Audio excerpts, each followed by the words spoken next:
PTN 24 ਨਾਲ जुड़ चुके सारे परिवारों का स्वागत है। वाहिगुरू जी का खालसा वाहिगुरू जी की फतेह। सत श्री अकाल, आदाब, नमस्कार। मैं तुहाडा सुखविंदर सिंह चंदी प्रोग्राम लैके हाजिर हाँ। पक्ष दे मुद्दे इस दे विच अपने नाल पंजाब भर तो होंदे ने प्रसिद्ध पत्रकार बख्तौर सिंह जी ढिल्लों। तो प्रोग्राम मंडे टू फ्राइडे होंदा जी। अज सवेर वाले शो दे विच जिहड़ा सवेरे 9 तो 11 बजे तक सीगा, एक बेटी साडी जी बठिंडे जिले दे नाल बठिंडे शहर दे नाल संबंधित आ जी, किरणदीप कौर 2019 ਦੇ ਵਿੱਚ आई सी। तो ਉਹਦੇ ਜਿਹੜੀ 2 ਮਹੀਨਿਆਂ बाद ही कैंसर की प्रॉब्लम आ गई। तो उस लड़की का ਜਿਹੜਾ इलाज चल रहा मॉन्ट्रियल हस्पताल ਦੇ ਵਿੱਚ 2 ਲੱਖ ਤੋਂ ਉੱਪਰ ਦਾ ਜਿਹੜਾ ਬਿੱਲ ਬਣ ਗਿਆ ਸੀਗਾ। ਤੇ ਉਹ ਹਸਪੀਟਲ ਵੱਲੋਂ ਵੀ ਉਹਨੂੰ ਜਿਹੜਾ ਮਾਫ ਕਰ ਦਿੱਤਾ ਗਿਆ। ਤੇ ਕੱਲ ਨੂੰ ਸਪੈਸ਼ਲ ਚੈਰਿਟੀ ਵੱਲੋਂ ਇੱਕ ਜਹਾਜ਼ ਭੇਜਿਆ ਜਾ ਰਿਹਾ, ਜੈਟ ਜਹਾਜ਼, ਤੇ ਨਾਲ ਹੀ ਚੈਰਿਟੀ ਵੱਲੋਂ ਉਹਨੂੰ ਟਿਕਟ ਦਿੱਤੀ ਗਈ ਆ।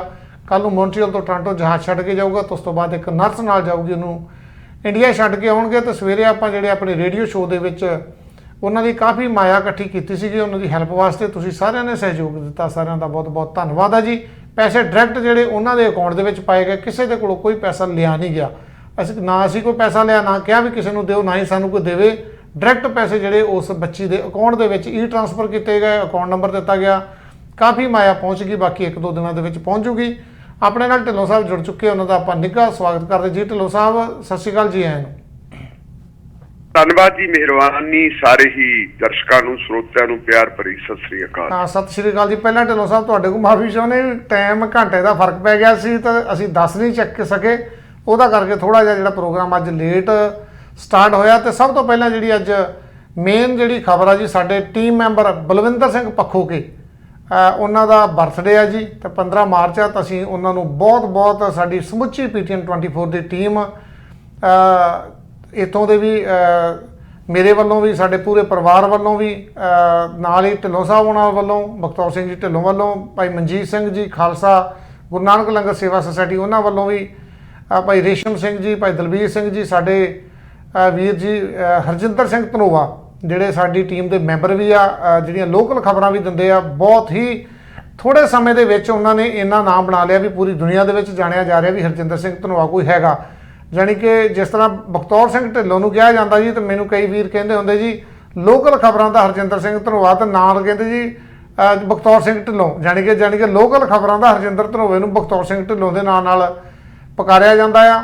ਤੇ ਅਸੀਂ ਬਲਵਿੰਦਰ ਸਿੰਘ ਪੱਖੋਕੇ ਨੇ ਪੂਰੀ ਸਾਡੀ ਸਮੁੱਚੀ ਟੀਮ ਜਿਹੜੀ ਮੋਹਾਲੀ ਦੀ ਟੀਮ ਵੀ ਆ, ਜਿੰਨੀ ਪੰਜਾਬ ਦੀ ਟੀਮ ਆ, ਕੁਲਵਿੰਦਰ ਸਿੰਘ ਚੰਦੀ, ਅਰਸ਼ਦੀਪ ਚੰਦੀ, ਸਾਰਿਆਂ ਵੱਲੋਂ ਜਨਮ ਦਿਨ ਦੀਆਂ ਬਹੁਤ ਬਹੁਤ ਮੁਬਾਰਕਾਂ ਦਿੰਦੇ ਆ। ਤੇ ਜੀ ਢਿੱਲੋਂ ਸਾਹਿਬ ਤੁਸੀਂ ਵੀ ਕੋਈ 2 ਸ਼ਬਦ ਕਹਿਣੇ ਚਾਹੋਗੇ ਜੀ? बिल्कुल जी, मैं यही कामना करदा कि बलविंदर सिंह पक्खो होनी वो बहुत सुखी ते संपन्न जीवन जिउण। वाहिगुरू उन्हां दी उम्र लंबी करे ताकि वो मनुखता की सेवा करते रहन। जिस दौर दे विचों असीं गुजर रहे हैं, भारत गुजर रहा है, इस दौर दे विच मनुखी अधिकारां दा बड़े वड्डे पੱਧਰ ਦੇ ਉੱਤੇ ਘਾਣ हो रहा है। कुछ ही लोग है जिहड़े मनुखी अधिकारां दे मुद्दे नूं उठाउंदे है। साडे वीर पੱਖੋਕੇ उन्हां दे विचों एक है। यही कामना करते हैं कि वो तंदुरुस्त रहन, उन्होंने खेड़ियां दे विच, उन्होंने परिवार दे विच खुशियां रहन, और वो लंबा समा, बहुत लंबा समा मनुखता की सेवा करते रहन। यही कामना करता होया मैं उन्होंने उन्होंने बर्थडे ते दिली मुबारक पेश करता। हाँ बिल्कुल जी। शहीद परिवारों के विच जांदे आ, सेवा पहुँचती है। किन्नियां बच्चियां दे विआह होए आ, वो भी अपने नाल कॉलर भी जुड़ गए जी। आपां गलबात करदे उन्हां दे नाल भी। हैलो हाँ जी, चंदी साहब ते ढिल्लों वीर जी, दोनों वीरां नूं दोवें हत्थ जोड़ के सत श्री अकाल जी। सत श्री अकाल जी। ढिल्लों साहब जी हरजिंदर सिंह धनोवा जी है जी, तो इन्हां दा स्वागत आपां इन्हां दा नाम ही लिया ते नाल जुड़ गए। ढिल्लों साहब मैं तुहानूं अगे भी ऑफ दी एयर दस्सिया सीगा भी लोग हरजिंदर सिंह धनोवा नूं लोकल खबरां दा बखतौर ढिल्लों कहिंदे आ जी, भी जिद्दां तुसीं उत्ते खबरां ते पूरी पकड़ रखदे आ, ते धनोवा साहब जिहड़ियां लोकल खबरां ते इन्नी पकड़ रखदे आ जी। बहुत बहुत मुबारक धनवाद साहब नूं। बहुत वड्डी गल आ, साडे भरा बड़े थोड़े समय दे विच उन्होंने पछाण बढ़ाई है। मैं तो एक नाचीजा आदमी है, कुछ भी नहीं। ये सब कुछ जिहड़ी हैगी है साडे सज्जना मित्रां दोस्तां दीआं दुआवां दा नतीजा ही है कि उन्हां दी सेवा दे विच 2 अखर बोल लेने जी। बिल्कुल जी। धनवाद साहब स्वागत है जी तुहाडा जी। आया नूं हाँ जी, सब तो पहला तुहाडे दोनों वीरां दा धन्नवाद जी चंगे शब्दां वास्ते जी। ਤੇ ਮੈਂ ਆਪਣੇ ਇਹੀ ਚੰਦੀ ਸਾਹਿਬ, ਮੈਨੂੰ ਸਵੇਰੇ ਵੀ ਮੈਂ ਤੁਹਾਡੇ ਪ੍ਰੋਗਰਾਮ ਤੋਂ ਸੁਣਿਆ ਸੀ, ਬਲਵਿੰਦਰ ਸਿੰਘ ਪੱਖੋਕੇ ਆ ਜੀ, ਇਹਨਾਂ ਦਾ ਜਨਮ ਦਿਨ ਹੈ। ਸਭ ਤੋਂ ਪਹਿਲਾਂ ਮੈਂ PTN 20 ਦੇ ਜਿੰਨੇ ਵੀ ਆਪਣੇ ਕੰਮ ਕਰਦੇ ਆ ਤੁਹਾਡੇ ਨਾਲ ਜੀ, ਸਾਰਿਆਂ ਵੱਲੋਂ ਜੀ ਇਹਨਾਂ ਨੂੰ ਵਧਾਈਆਂ ਦਿੰਦਾ ਕਿ ਇਹ ਬੜਾ ਵਧੀਆ ਕੰਮ ਕਰਦੇ ਆ। ਜਿੰਨੇ ਵੀ ਇਹਨਾਂ ਦੇ ਪ੍ਰੋਗਰਾਮ ਦੇਖਣ ਨੂੰ ਮਿਲਦੇ ਆ ਜੰਦੀ ਸਾਹਿਬ ਜੀ, ਇੱਕ ਮਤਲਬ ਕਿ ਰੂਮ ਤੇ ਖੜੇ ਹੋ ਜਾਂਦੇ ਆ, ਜਿਸ ਤਰ੍ਹਾਂ ਇੰਨੀ ਮਿਹਨਤ ਕਰਕੇ ਇਹ ਸਾਰਾ ਪ੍ਰੋਗਰਾਮ ਲਿਆਉਂਦੇ ਆ। ਤੇ ਮੈਂ ਸੋਚਿਆ ਕਿ ਪ੍ਰੋਗਰਾਮ ਸ਼ੁਰੂ ਹੋਣ ਤੋਂ ਪਹਿਲਾਂ ਵੀ ਇਹ ਵੀਰ ਨੂੰ ਵਧਾਈਆਂ ਦਿੱਤੀਆਂ ਜਾਣ ਜੀ। ਤੇ ਪ੍ਰੋਗਰਾਮ ਤੁਹਾਡਾ ਹਮੇਸ਼ਾ ਹੀ ਬਹੁਤ ਵਧੀਆ ਹੁੰਦਾ। ਸਵਾਲ ਮੇਰੇ ਕੋਲ ਕੋਈ ਨਹੀਂ, ਪਰ ਅੱਗੇ ਪ੍ਰੋਗਰਾਮ 'ਚ ਚੱਲਦੇ ਜੇ ਢਿੱਲੋਂ ਸਾਹਿਬ ਤੋਂ ਟਾਈਮ ਹੋਇਆ ਸਿਰਫ ਬੰਗਾਲ ਦੀਆਂ ਜਿਹੜੀਆਂ ਇਲੈਕਸ਼ਨਾਂ ਉਹਨਾਂ ਬਾਰੇ ਥੋੜਾ ਜਿਹਾ ਚਾਨਣਾ ਪਾ ਦਿਓ ਵੀ ਜਿਵੇਂ ਕਿਸਾਨ ਵੀਰ ਆਪਣੇ ਉੱਥੇ ਗਏ ਆ ਜਾਂ ਹੋਰ ਵੀ ਜਿਹੜੇ ਲੋਕ ਗਏ ਆ ਕਿ BJP ਨੂੰ ਜਿਹੜੀ ਆ ਵੋਟ ਨਾ ਪਾਈ ਜਾਵੇ ਤਾਂ ਹੋਰ ਕਿਸੇ ਪਾਰਟੀ ਨੂੰ ਵੋਟ ਪਾਈ ਜਾਣ। ਉੱਥੋਂ ਦਾ ਇਸ ਵੇਲੇ ਦਾ ਜਿਹੜਾ ਤਾਜ਼ਾ ਮਾਹੌਲ ਕੀ ਆ ਉਹਦੇ ਬਾਰੇ ਚਾਨਣਾ ਪਾ ਦਿਓ। ਤੇ ਜਾਂਦਾ ਹੋਇਆ ਮੈਂ ਇੱਕ ਵਾਰੀ ਫੇਰ ਵੀਰ ਪੱਖੋਵਾਲ ਨੂੰ ਬਹੁਤ ਜਨਮ ਦਿਨ ਦੀਆਂ ਵਧਾਈਆਂ ਦਿੰਦਾ। Thank you. ਧੰਨਵਾਦ ਜੀ, ਧੰਨਵਾਦ। ਇਹ ਹਰਜਿੰਦਰ ਸਿੰਘ ਧਨਵਾਜੀ ਆ। ਤੇ ਨਾਲ ਹੀ ਮੈਂ ਹੋਰ ਦੱਸਣਾ ਚਾਹੁੰਦਾ ਜੀ, ਸਾਡੇ ਛੋਟੇ ਬੱਚਿਆਂ ਵਾ ਇੱਕ ਨਾਲ ਹੀ ਕੜੀ ਜੁੜਦੀ ਆ ਜੀ, ਜਰਨੈਲ ਸਿੰਘ ਭਿੰਡਰ।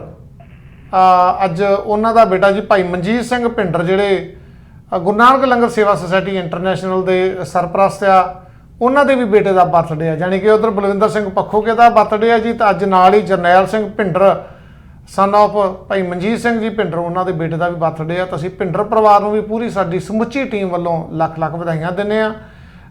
ਇਹ ਕੜੀ ਜੁੜੀ ਰਵੇ ਇੱਦਾਂ ਹੀ, ਇਸੇ ਤਰ੍ਹਾਂ ਹੀ ਪ੍ਰਮਾਤਮਾ ਚੜ੍ਹਦੀ ਕਲਾ 'ਚ ਰੱਖੇ, ਬੱਚੇ ਨੂੰ ਚੰਗੀ ਵਿੱਦਿਆ ਚੰਗੀ ਸੋਚ ਦਾ ਧਾਰਨੀ ਰੱਖੇ ਤੇ ਗੁਰੂ ਦੇ ਨਾਲ, ਗੁਰੂ ਦੇ ਚਰਨਾਂ ਦੇ ਨਾਲ ਜੋੜੀ ਰੱਖੇ। ਗੁਰਸਿੱਖੀ ਜਿਹੜਾ ਜੀਵਨ ਜਿੱਦਾਂ ਹੈਗਾ ਪ੍ਰਮਾਤਮਾ ਇਹ ਤੋਂ ਵਧੀਆ ਇਹਨੂੰ ਗੁਰਸਿੱਖੀ ਦੇ ਨਾਲ ਜੋੜੇ, ਚੰਗੀ ਵਿੱਦਿਆ ਮਿਲੇ ਇਹਨਾਂ ਨੂੰ। ਧੰਨਵਾਦ ਆ ਜੀ ਸਾਰੇ ਭਿੰਡਰ ਪਰਿਵਾਰ ਨੂੰ ਵੀ ਬਹੁਤ ਵਧਾਈਆਂ। ਤੇ ਆਪਾਂ ਚੱਲਦੇ ਹਾਂ ਜੀ ਖਬਰਾਂ ਤੇ। ਢਿੱਲੋਂ ਸਾਹਿਬ, ਜਿਸ ਤਰ੍ਹਾਂ ਧਨੋਆ ਸਾਹਿਬ ਨੇ ਗੱਲ ਕੀਤੀ ਹੈ ਜੀ ਬੰਗਾਲ ਦੀਆਂ ਚੋਣਾਂ ਦੇ, ਆਪਾਂ ਸ਼ੁਰੂਆਤ ਹੀ ਉੱਥੋਂ ਕਰ ਲੈਂਦੇ ਹਾਂ। ਮਮਤਾ ਬੈਨਰਜੀ ਨੇ ਬੜਾ ਵੱਡਾ ਬਿਆਨ ਦਿੱਤਾ ਜੀ, ਤੇ ਬਿਆਨ ਨਹੀਂਗਾ ਸੌਰੀ ਮਾਫ ਕਰਨਾ, ਉਹ ਗੱਲ ਕਹੀ ਜਾਂਦੀ ਹੈ ਜੀ ਇੱਕ ਬੰਨੇ ਇੱਕ ਇਕੱਲੀ ਔਰਤ ਆ ਤੇ ਪੂਰੀ ਭਾਰਤੀ ਫੌਜ ਇੱਕ ਬੰਨੇ ਆ, ਜਾਣੀ ਕਿ ਇੱਕ ਔਰਤ ਬਨਾਮ ਪੂਰੀ ਫੌਜ ਦਾ ਪੈਗਾਮ ਦੇਣ ਦੇ ਵਿੱਚ ਜੁਟੀ ਹੈ ਜੀ ਮਮਤਾ ਬੈਨਰਜੀ। ਪੂਰੀ ਵਾਣੀ ਪਾਇਆ ਹੋਇਆ ਜੀ, ਕਿਸਾਨ ਲੀਡਰ ਵੀ ਉੱਥੇ ਗਏ ਹੋਏ ਆ। ਇਸ ਟਾਈਮ ਜਿਹੜੀ ਮੋਦੀ ਸਰਕਾਰ ਆ ਉਹ ਸੋਚ ਰਹੀ ਹੈ ਵੀ ਅਸੀਂ ਪੰਗਾ ਕਿੱਥੇ ਲੈ ਲਿਆ ਜੀ। ਬਿਲਕੁਲ ਚੰਦੀ ਸਾਹਿਬ, ਜਿਵੇਂ ਤੁਸੀਂ ਕਿਹਾ ਫੌਜ ਦੋ ਕਿਸਮ ਦੀ ਹੁੰਦੀ ਹੈ ਜੀ। ਇੱਕ ਫੌਜ ਉਹ ਹੈ ਜਿਹੜੀ ਦੇਸ਼ ਦੀਆਂ ਸਰਹੱਦਾਂ ਦੀ ਰਾਖੀ ਕਰਦੀ ਹੈ, ਇੱਕ ਫੌਜ ਉਹ ਹੈ ਜਿਹੜੀ ਦੇਸ਼ ਦੇ ਲੋਕਾਂ ਨੂੰ ਅੰਨ ਮੁਹੱਈਆ ਕਰਵਾਉਂਦੀ ਹੈ ਜੀ। ਤੇ ਦੋਨੇ ਫੌਜਾਂ ਦੇ ਵਿੱਚ ਜੇ ਆਪਾਂ ਦੇਖੀਏ ਜਿਹੜੇ ਫਰੰਟ ਤੇ ਲੜਨ ਵਾਲੇ ਲੋਕ ਹੁੰਦੇ ਹੈ ਜੀ, ਉਹ ਹਮੇਸ਼ਾ ਹੀ ਗਰੀਬਾਂ, ਮਜ਼ਦੂਰਾਂ ਦੇ, ਕਿਸਾਨਾਂ ਦੇ ਬੱਚੇ ਹੁੰਦੇ ਹੈ। ਤੇ ਲੜਾਈ ਇਸ ਵੇਲੇ ਬੜੀ ਡਾਢੀ ਹੈ। ਇੱਕ ਪਾਸੇ ਸਾਡੀਆਂ ਸਰਹੱਦਾਂ ਦੇ ਉੱਤੇ ਚੁਣੌਤੀਆਂ ਪੇਸ਼ ਆ ਸਾਡੀ ਫੌਜ ਨੂੰ, ਤੇ ਦੂਜੇ ਪਾਸੇ ਜਿਹੜੀ ਅਸਲ ਫੌਜ ਹੈ ਉਸ ਫੌਜ ਨੂੰ ਜਿਹੜੀ ਖੇਤਾਂ ਦੀ ਰਾਖੀ ਕਰਦੀ ਹੈ, ਫਸਲਾਂ ਦੀ ਰਾਖੀ ਕਰਦੀ ਹੈ, ਜਿਹੜੀ ਆਪਣੀ ਮਿਹਨਤ ਦੀ ਰਾਖੀ ਕਰਨ ਵਾਸਤੇ ਜਦੋਜਹਿਦ ਕਰ ਰਹੀ ਹੈ। 300 ਦੇ ਕਰੀਬ ਉਹਨਾਂ ਦੇ ਜਿਹੜੇ ਹੈਗੇ ਹੈ ਵਲੰਟੀਅਰ, ਉਹਨਾਂ ਦੇ ਸਾਥੀ ਉਹ ਸ਼ਹੀਦ ਹੋ ਚੁੱਕੇ ਹੈ, ਲੇਕਿਨ ਭਾਰਤ ਸਰਕਾਰ ਟਸ ਤੋਂ ਮਸ ਨਹੀਂ ਹੋ ਰਹੀ। ਪਰ ਇੱਕ ਹੋਰ ਨਕਲੀ ਫੌਜ ਹੈ ਜਿਸ ਫੌਜ ਨੂੰ ਅਸੀਂ ਸਿਆਸੀ ਫੌਜ ਕਹਿ ਦਿੰਦੇ ਹਾਂ। ਉਸ ਫੌਜ ਦੇ ਭਾਵੇਂ ਕਮਾਂਡਰ ਇਨ ਚੀਫ ਜਿਹੜੇ ਹੈਗੇ ਆ ਉਹ ਤਾਂ ਨਰਿੰਦਰ ਮੋਦੀ ਸਾਹਿਬ ਹੈ, ਲੇਕਿਨ ਜਿਹੜੇ ਫਰੰਟ ਤੇ ਹੈ ਉਹਦਾ ਨਾਮ ਹੈ ਅਮਿਤ ਸ਼ਾਹ। ਅਮਿਤ ਸ਼ਾਹ ਦੀ ਅਗਵਾਈ ਦੇ ਵਿੱਚ ਜਿਹੜੀ ਭਾਜਪਾ ਦੀ ਫੌਜ ਹੈ ਉਹ ਇੱਕ ਉਸ ਔਰਤ ਦੇ ਖਿਲਾਫ ਮੈਦਾਨ ਦੇ ਵਿੱਚ ਡਟੀ ਹੋਈ ਹੈ, ਉਸ ਔਰਤ ਨੂੰ ਖਦੇੜਨ ਵਾਸਤੇ ਲੱਗੀ ਹੋਈ ਹੈ, ਜਿਹੜੀ ਔਰਤ ਆਪਣੀ ਧੁਨ ਦੀ ਪੱਕੀ ਸਮਝੀ ਜਾਂਦੀ ਹੈ, ਜਿਹੜੀ ਤੜਕ ਫੜਕ ਤੋਂ ਬਹੁਤ ਦੂਰ ਹੈ, ਜਿਹਦੇ ਜਿਸਮ ਦੇ ਉੱਤੇ ਸਿਰਫ ਇੱਕ ਜਿਹੜੀ ਆਪਾਂ ਕਹਾਂਗੇ ਸੂਤੀ ਸਾੜੀ ਪਹਿਨੀ ਹੁੰਦੀ ਹੈ, ਸਧਾਰਨ ਦੀਆਂ ਐਨਕਾਂ, ਉਹਦੇ ਪੈਰਾਂ ਦੇ ਵਿੱਚ ਹਵਾਈ ਚੱਪਲ ਹੈ, ਉਹਨੂੰ ਡਰਾਉਣ ਵਾਸਤੇ, ਉਹਨੂੰ ਜਰਕਾਉਣ ਵਾਸਤੇ ਟੋਟਲ ਫੌਜ ਲੱਗੀ ਹੋਈ ਹੈ। ਔਰ ਪਿਛਲੇ ਦਿਨਾਂ ਦੇ ਵਿੱਚ ਜਦੋਂ ਉਹ ਔਰਤ ਨੂੰ, ਜਿਹਨੂੰ ਬੀਬੀ ਨੂੰ ਆਪਾਂ ਕਹਾਂਗੇ, ਉਹਦਾ ਨਾਂ ਹੈ ਮਮਤਾ ਬੈਨਰਜੀ, ਤ੍ਰਿਣਮੂਲ ਕਾਂਗਰਸ ਦੀ ਹੈਗੀ ਉਹ ਪ੍ਰਧਾਨ। 2011 ਤੋਂ ਲਗਾਤਾਰ ਉਹ ਬਣਦੀ ਆ ਰਹੀ ਹੈ ਮੁੱਖ ਮੰਤਰੀ ਬੰਗਾਲ ਦੀ। ਤੇ ਹੁਣ ਭਾਰਤੀ ਜਨਤਾ ਪਾਰਟੀ ਨੇ ਅਹਿਦ ਕੀਤਾ ਕਿ ਅਸੀਂ ਬੰਗਾਲ ਦੀ ਗਤੀ ਉਹ ਤੋਂ ਖੋਵਾਂਗੇ। ਮੇਰੇ ਖਿਆਲ ਮੁਤਾਬਕ ਜਿਸ ਕਿਸਮ ਦਾ ਲੋਕ ਸਮਰਥਨ ਉਹਨੂੰ ਮਿਲ ਰਿਹਾ ਹੈ, ਜੇ ਲੋਕਾਂ ਦੀ ਹਮਾਇਤ ਦੇਖੀ ਤੇ ਲੋਕਾਂ ਦੀ ਹਮਾਇਤ ਤਾਂ ਉਹ ਤੋਂ ਨਹੀਂ ਖੋਹੀ ਜਾ ਸਕਦੀ, ਲੇਕਿਨ ਜੇ ਕੋਈ ਹੋਰ ਉਲਟ ਰਿਜ਼ਲਟ ਆਉਂਦਾ ਤਾਂ ਅਸੀਂ ਕਹਾਂਗੇ ਵੀ ਇਹ EVM ਦਾ ਕ੍ਰਿਸ਼ਨ ਹੈ। ਹੁਣ ਹੋਰ ਇਹਨਾਂ ਕੋਲ ਕੁਛ ਨਹੀਂ ਰਿਹਾ, ਸਿਰਫ ਤੇ ਸਿਰਫ EVM ਦੇ ਜਰੀਏ ਉਹਨੂੰ ਪਮਾ ਹਰਾ ਦੇਣ।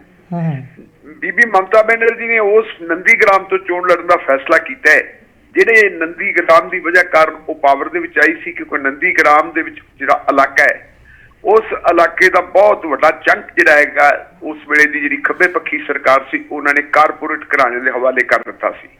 ਜ਼ਮੀਨ ਐਕਵਾਇਰ ਕਰ ਲਈ ਸੀ, ਕਿਸਾਨਾਂ ਨੂੰ ਬੇਦਖਲ ਕਰ ਦਿੱਤਾ ਸੀ, ਜਿਸ ਕਿਸਾਨੀ ਦੀ ਵਜ੍ਹਾ ਕਾਰਨ ਉਹ ਪਾਵਰ ਦੇ ਵਿੱਚ ਆਏ ਸੀ, ਜਦੋਂ ਉਹਦੇ ਨਾਲ ਹੀ ਦਗਾ ਕਮਾਇਆ, ਉਹਦੇ ਨਾਲ ਹੀ ਧਰੋਹ ਕਮਾਇਆ, ਤਾਂ ਫਿਰ ਨਤੀਜਾ ਇਹ ਹੋਇਆ ਕਿ ਉੱਥੇ ਇੱਕ ਅੰਦੋਲਨ ਸ਼ੁਰੂ ਹੋਇਆ।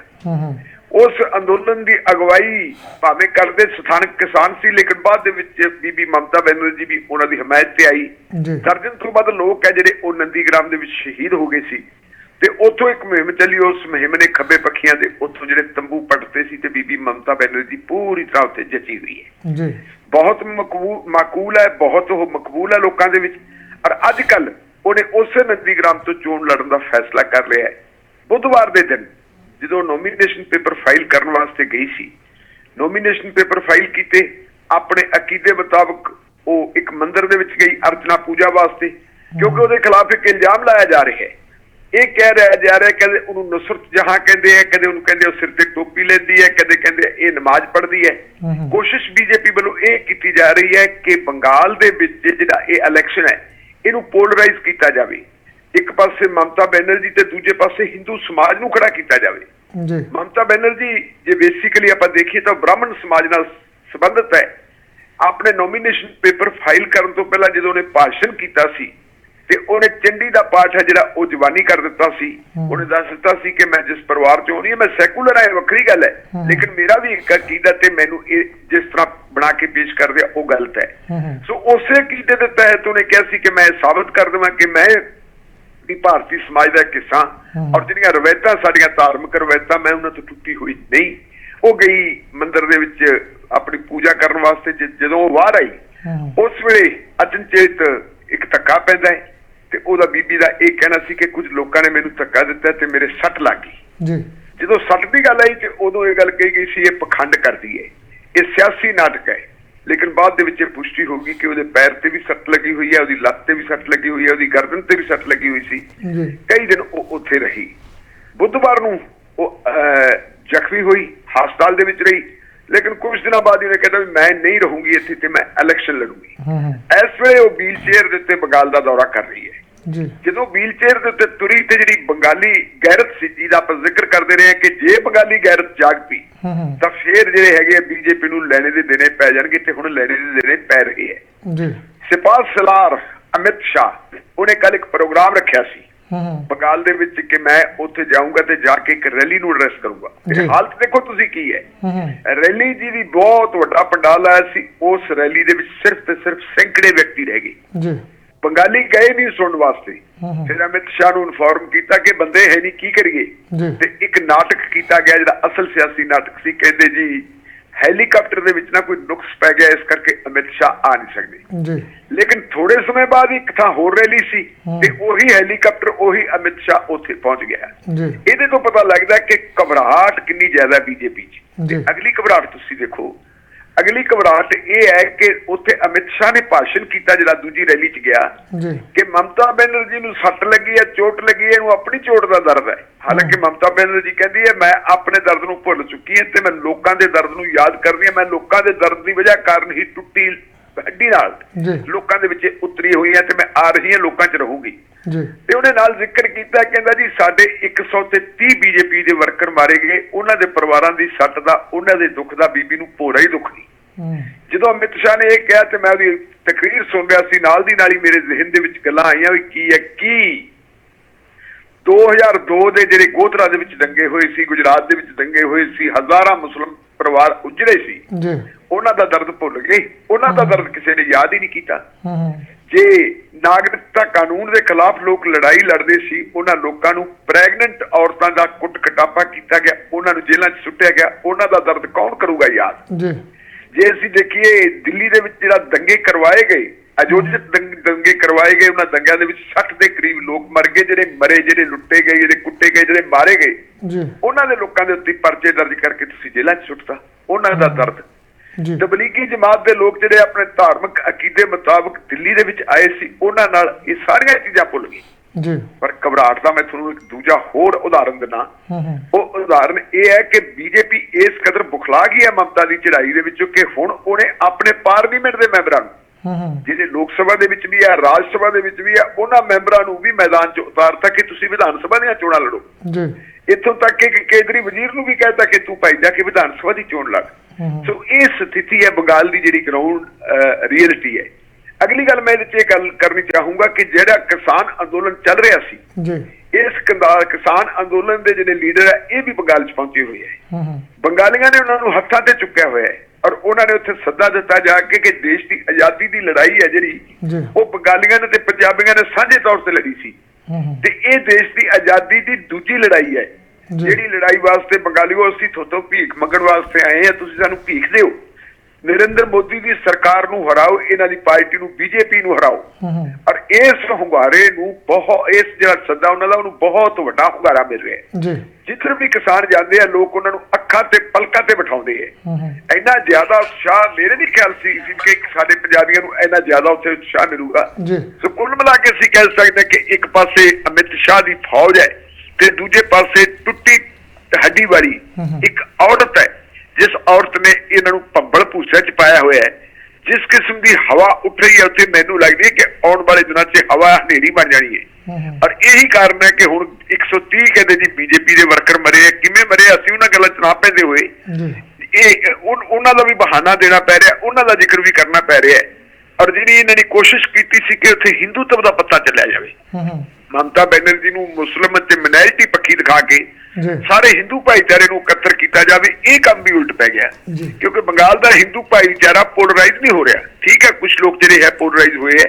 ਹਿੰਦੂ ਭਾਈਚਾਰੇ ਦੇ ਵਿੱਚੋਂ ਵੀ ਬਹੁਤ ਵਧੀਆ ਵੋਟ ਮਮਤਾ ਨੂੰ ਮਿਲ ਰਹੀ ਹੈ ਤੇ ਦੂਜੇ ਪਾਸੇ ਜੇ ਅਸੀਂ ਦੇਖੀਏ ਮੁਸਲਿਮ ਭਾਈਚਾਰਾ ਜਿਹੜਾ ਹੈਗਾ ਉਹ ਮੁਸਲਿਮ ਭਾਈਚਾਰਾ ਵੀ ਬੜਾ ਸੁਚੇਤ ਹੈ। ਇਹ ਆਪਾਂ ਨੂੰ ਮੰਨਣਾ ਪੈਣਾ ਹੈ ਚੰਦੀ ਸਾਹਿਬ ਕਿ ਰਾਜਨੀਤਿਕ ਤੌਰ ਦੇ ਉੱਤੇ ਬੰਗਾਲ ਬਹੁਤ ਸੁਚੇਤ ਸੂਬਾ ਹੈ। ਬੰਗਾਲ ਦੇ ਵਿੱਚ ਜਿਹੜੇ ਕੋਸ਼ਿਸ਼ ਕੀਤੀ ਸੀ ਉਹ ਵੈਸੀ ਹੋਰਾਂ ਨੇ ਕਿ ਅਸੀਂ ਆਪਣੇ ਬੰਦੇ ਖੜਾ ਕਰਾਂਗੇ, ਲੇਕਿਨ ਉੱਥੋਂ ਦੇ ਮੁਸਲਿਮ ਭਾਈਚਾਰੇ ਨੇ ਵੀ ਇਹ ਫੈਸਲਾ ਕਰ ਲਿਆ ਕਿ ਬੀਜੇਪੀ ਨੂੰ ਹਰਾਉਣ ਵਾਸਤੇ ਸਾਡੇ ਕੋਲ ਇੱਕੋ ਇੱਕ ਜੇ ਹੈ ਸ਼ਖਸੀਅਤ ਤਾਂ ਉਹ ਮਮਤਾ ਬੈਨਰਜੀ ਹੈ। ਇਹਦੇ ਨਾਲ ਹੀ ਖੜਨਾ ਪੈਣਾ। ਭੁੱਲ ਜਾਈਏ ਆਪਣਾ ਵੀ ਸਾਡਾ ਧਰਮ ਕੀ ਹੈ, ਇਹ ਭੁੱਲ ਜਾਈਏ ਆਪਾਂ ਕਿ ਇੱਥੇ ਓਵੈਸੀ ਆ ਕੇ ਮੁਸਲਮਾਨਾਂ ਦੇ ਨਾਂ ਤੇ ਵੋਟਾਂ ਮੰਗਦਾ ਹੈ। ਉਹਨਾਂ ਨੇ ਕਹਿਤਾ ਕਿ ਛੱਡੋ ਇਸ ਗੱਲ ਨੂੰ, ਮੁਸਲਮਾਨਾਂ ਨੂੰ ਛੱਡੋ, ਹਿੰਦੂਆਂ ਨੂੰ ਛੱਡੋ, ਝਗੜੇ ਝਾਟੇ ਭੁੱਲ ਜਾਓ ਸਾਰੇ, ਜੋ ਕਾਟੋ ਕਲੇਸ਼ੀ ਨੂੰ ਭੁੱਲ ਜਾਓ ਤੇ ਇੱਕੋ ਇੱਕ ਚੀਜ਼ ਹੈ ਕਿ ਇਸ ਵੇਲੇ ਜੇ ਦੇਸ਼ ਨੂੰ ਬਚਾਉਣਾ ਤਾਂ ਬੀਜੇਪੀ ਨੂੰ ਹਟਾਉਣਾ ਪੈਣਾ ਹੈ। ਇਹ ਇੱਕ ਉੱਥੇ ਪ੍ਰਭਾਵ ਬਣਿਆ ਹੋਇਆ ਜੋ ਮੈਂ ਖਬਰਾਂ ਪੜ੍ਹ ਰਿਹਾ, ਜੋ ਲੋਕਾਂ ਤੋਂ ਇਨਫੋਰਮੇਸ਼ਨ ਮਿਲ ਰਹੀ ਹੈ ਜਿਹੜੇ ਸਾਡੇ ਉੱਥੇ ਬੰਦੇ ਗਏ ਹੈ ਕਿਉਂਕਿ ਪੰਜਾਬ ਦੇ ਕਿਸਾਨਾਂ ਦੇ ਜਾਣ ਦੀ ਵਜ੍ਹਾ ਕਾਰਨ ਉੱਥੇ ਪੱਤਰਕਾਰਾਂ ਦਾ ਵੀ ਇੱਕ ਵੱਡਾ ਗਰੁੱਪ ਗਿਆ ਹੋਇਆ ਹੈ। ਦੋਸਤ ਮਿੱਤਰ ਹੈਗੇ ਉਹਨਾਂ ਪੱਤਰਕਾਰਾਂ ਦੇ ਨਾਲ ਦਿਨ ਵਿੱਚ 2-2 ਵਾਰ ਗੱਲ ਕੀਤੀ ਜਾਂਦੀ ਹੈ ਔਰ ਉਹਨਾਂ ਤੋਂ ਜਿਹੜੀ ਗਰਾਊਂਡ ਰਿਪੋਰਟ ਮਿਲੀ ਹੈ ਉਹ ਗਰਾਊਂਡ ਰਿਪੋਰਟ ਮੈਂ ਸਾਡੇ ਸਰੋਤਿਆਂ ਨਾਲ ਸਾਡੇ ਦਰਸ਼ਕਾਂ ਨਾਲ ਸਾਂਝੀ ਕਰਨ ਦਾ ਯਤਨ ਕੀਤਾ ਹੈ ਜੀ। ਵਾਕਿਆ ਗੱਲ ਸਹੀ ਹੈ ਢਿੱਲੋਂ ਸਾਹਿਬ ਜੀ। ਹੁਣ ਬੰਗਾਲ ਦੀ ਗੱਲ ਚੱਲੀ ਆ ਤੇ ਬੰਗਾਲ ਦੇ ਵਿੱਚ ਜਿਹੜਾ ਭਾਰਤੀ ਜਨਤਾ ਪਾਰਟੀ ਦੇ ਵਿੱਚ ਜਦੋਂ ਅਟਲ ਬਿਹਾਰੀ ਵਾਜਪੇਈ ਹੁੰਦਾ ਸੀਗਾ ਉਦੋਂ ਕੇਂਦਰੀ ਮੰਤਰੀ ਹੁੰਦਾ ਸੀਗਾ ਜਸਵੰਤ ਸਿਨਹਾ, ਬੜਾ ਥੰਮ ਮੰਨਿਆ ਜਾਂਦਾ ਸੀਗਾ ਤੇ ਉਹ ਵੀ ਇਹਨਾਂ ਦੀ ਪਾਰਟੀ ਦੇ ਵਿੱਚ ਸ਼ਾਮਲ ਹੋ ਗਿਆ ਤੇ ਨਾਲ ਹੀ ਹੁਣ ਜਿਹੜੇ ਸੁਬਰਾਮਨੀਅਮ ਸਵਾਮੀ ਵੀ ਕਹਿੰਦੇ ਤ੍ਰਿਣਮੂਲ ਪਾਰਟੀ ਦੇ ਵਿੱਚ ਸ਼ਾਮਲ ਹੋਵੇਗਾ। ਭਾਜਪਾ ਆਗੂ ਜਿਹੜਾ ਤਜਿੰਦਰ ਬੱਗਾ ਨੇ ਕਿਹਾ ਜੀ। ਬਿਲਕੁਲ ਜੀ, ਜਦੋਂ ਆਪਾਂ ਜਸਵੰਤ ਸਿਨਹਾ ਹੋਰਾਂ ਦੀ ਗੱਲ ਕਰਦੇ ਹਾਂ ਤਾਂ ਜਸਵੰਤ ਸਿਨਹਾ ਦੇ ਪਿਛੋਕੜ ਨੂੰ ਸਾਨੂੰ ਦੇਖਣਾ ਪੈਣਾ ਜੀ। ਉਹ ਇੰਡੀਅਨ ਸਿਵਲ ਸਰਵਿਸ ਦੇ ਨਾਲ ਜੁੜਿਆ ਹੋਇਆ ਇੱਕ ਸ਼ਖਸ ਹੈ। ਉਹ IAS ਹੁੰਦਾ ਸੀ ਤੇ ਆਪਣੀ ਨੌਕਰੀ ਤੋਂ ਅਸਤੀਫਾ ਦੇ ਕੇ ਪੋਲਿਟਿਕਸ ਦੇ ਵਿੱਚ ਆਇਆ ਸੀ ਜੀ। ਉਹ ਚੰਦਰ ਸ਼ੇਖਰ ਦੀ ਸਰਕਾਰ ਦੇ ਵਿੱਚ ਵੀ ਮੰਤਰੀ ਰਿਹਾ ਸੀ ਤੇ ਅਟਲ ਬਿਹਾਰੀ ਵਾਜਪਾਈ ਦੀ ਸਰਕਾਰ ਦੇ ਵਿੱਚ ਵੀ ਮੰਤਰੀ ਰਿਹਾ ਹੈ। ਬੜਾ ਸਿਆਣਾ ਬੰਦਾ ਹੈ, ਉਹਦੀ ਬੜੀ ਇੱਜ਼ਤ ਹੈ, ਬਹੁਤ ਉਹਦੇ ਬਾਰੇ ਚੰਗਾ ਪ੍ਰਭਾਵ ਰੱਖਿਆ ਜਾਂਦਾ ਰਾਜਨੀਤਿਕ ਵਿਅਕਤੀਆਂ 'ਚ। ਲੰਬਾ ਸਮਾਂ ਉਹ ਬੀਜੇਪੀ ਨਾਲ ਜੁੜਿਆ ਰਿਹਾ ਲੇਕਿਨ ਨਰਿੰਦਰ ਮੋਦੀ ਦੀ ਆਮਦ ਦੇ ਨਾਲ ਜਿਹੜੇ ਪੁਰਾਣੇ ਬੰਦੇ ਸੀ ਉਹਨਾਂ ਨੂੰ ਲਗਭਗ ਖੁੱਡੇ ਲਾ ਦਿੱਤਾ ਸੀ। ਮੁਰਲੀ ਮਨੋਹਰ ਜੋਸ਼ੀ ਹੋਵੇ ਚਾਹੇ ਲਾਲ ਕ੍ਰਿਸ਼ਨ ਅਡਵਾਨੀ ਹੋਵੇ, ਇਹਨਾਂ ਨੂੰ ਇੱਕ ਮਾਰਗਦਰਸ਼ਕ ਮੰਡਲ ਦੇ ਵਿੱਚ ਪਾ ਦਿੱਤਾ ਸੀ। ਬੰਦਾ ਚੰਗਾ ਭਲਾ ਪੂਰੀ ਤਰ੍ਹਾਂ ਫਿੱਟ ਹੈ, ਲੜਾਈ ਲੜਨ ਦੇ ਕਾਬਲ ਹੈ, ਲੇਕਿਨ ਉਸ ਬੰਦੇ ਨੂੰ ਥੋੜਾ ਜਿਹਾ ਲਾਂਭੇ ਕਰ ਦਿੱਤਾ ਸੀ।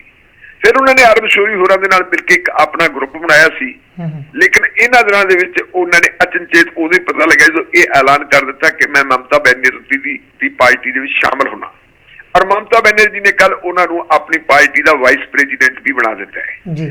ਬਹੁਤ ਵੱਡੀ ਗੱਲ ਕਹੀ ਹੈ ਉਹਨੇ ਬੰਗਾਲ ਦੇ ਵਿੱਚ ਜਾ ਕੇ। ਉਹਨੇ ਕਿਹਾ ਕਿ ਮੈਂ ਜਦੋਂ ਕੇਂਦਰੀ ਕੈਬਨਿਟ ਦੇ ਵਿੱਚ ਸੀ ਉਹਨਾਂ ਦਿਨਾਂ ਦੇ ਵਿੱਚ ਕੰਧਾਰ ਕਾਂਡ ਹੋਇਆ ਸੀ। ਕੰਧਾਰ ਕਾਂਡ ਬਾਰੇ ਤੁਹਾਨੂੰ ਜਾਣਕਾਰੀ ਹੋਣੀ ਹੈ। ਉਦੋਂ ਸਾਡੇ ਇੱਕ ਹਵਾਈ ਜਹਾਜ਼ ਨੂੰ ਅਗਵਾ ਕਰਕੇ ਕੰਧਾਰ ਲੈ ਗਏ ਸੀ।